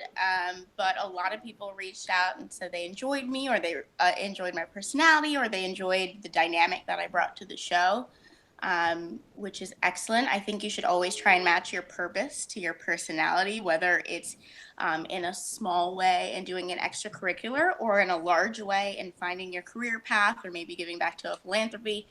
The reason I decided to do All Stars, I just figured give the fans what they want. It's that simple. No need to be long-winded.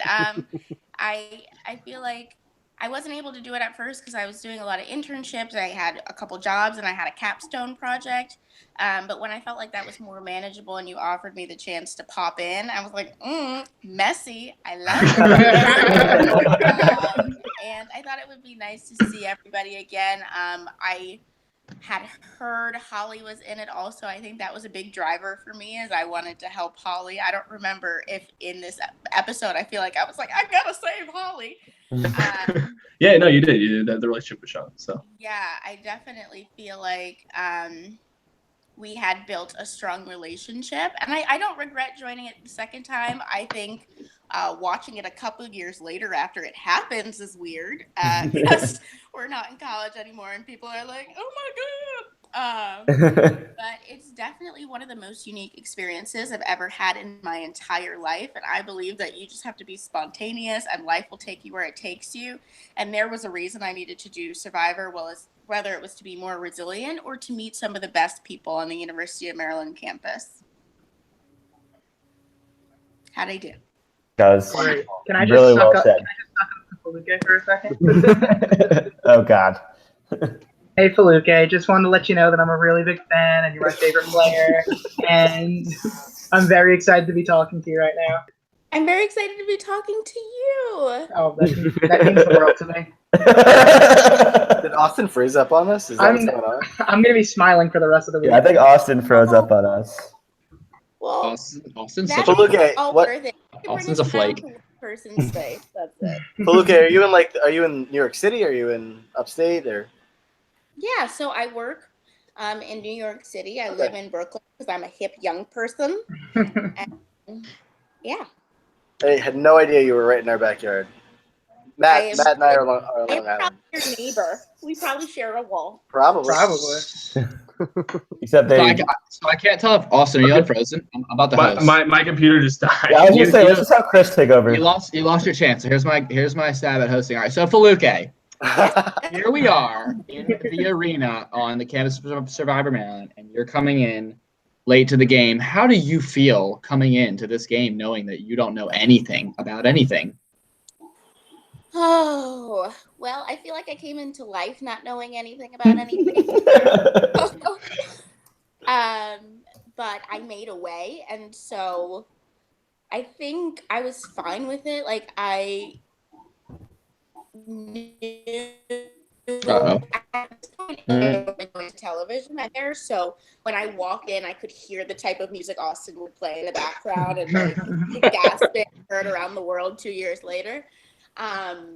But then when you actually turn the corner and everyone's face is just not moving, I think maybe you were a little more welcoming. You were like, Felucca, Luke, and I was like, well, at least.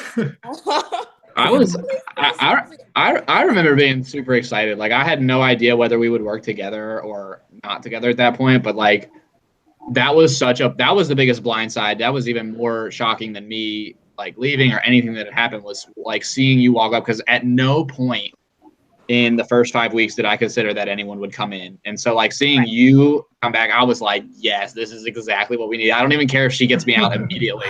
Like the fact that she's here. Well, that made me feel very good. On the opposite end of the spectrum, Victoria immediately started crying, immediately walked away. And I was like, girl, it been about half a decade. Come on. I don't makes you age poorly. So that wasn't great, but I feel like who received me fairly well at the beginning? Shannon. Shubal. But you know when somebody's too eager to receive you, I was a little concerned about that, but still decided to work with him. I felt like I was just my strategy was to go with my gut and tell the truth. I don't know if that was a winning strategy, but I knew at the end of the day, I would show, evolution, I would show growth, and I would leave the game having showcased my integrity. It was really nice to play along some people I'd never met, but I ended up on a team, no shade, with a bunch of people I wasn't interested in knowing better. God damn. I was like, wait, where is Siona? I had heard so much about her, didn't get to work with her. I was like, okay, Michelle, come on, we in the business school, we finna work together. And then she left. I was like, what is wrong with these people? And I remember in the first episode, well, I watched that one and realized I was 100% correct about the shadiness of everybody else. And that is very frustrating. But that's just life. Like, people are followers, whether they're on the right side or the wrong side of history. And that is made very evident with this game. I want to touch on, you mentioned Victoria, and I do want to ask about it because, like, I know that it was a really hard thing for both of you, and I know you came in and you said, I don't have issues with Victoria, like, it's over, it's in the past. And I think it's a different perspective totally from you knowing you were coming in and her being in a lot of shock. And I don't want to touch on that itself, but I felt like, I mean, you guys, like, you went through a lot. There wasn't an expectation for me that you guys were going to become best of friends and heal and stuff, but I felt like watching it that you guys got to a place of being cordial, of being able to be together. I heard a story that you guys were dancing like next to each other on the dance floor at graduation. I don't know if that's true or not. Okay. That's the story I heard. That is, I like the way the rumor mill works.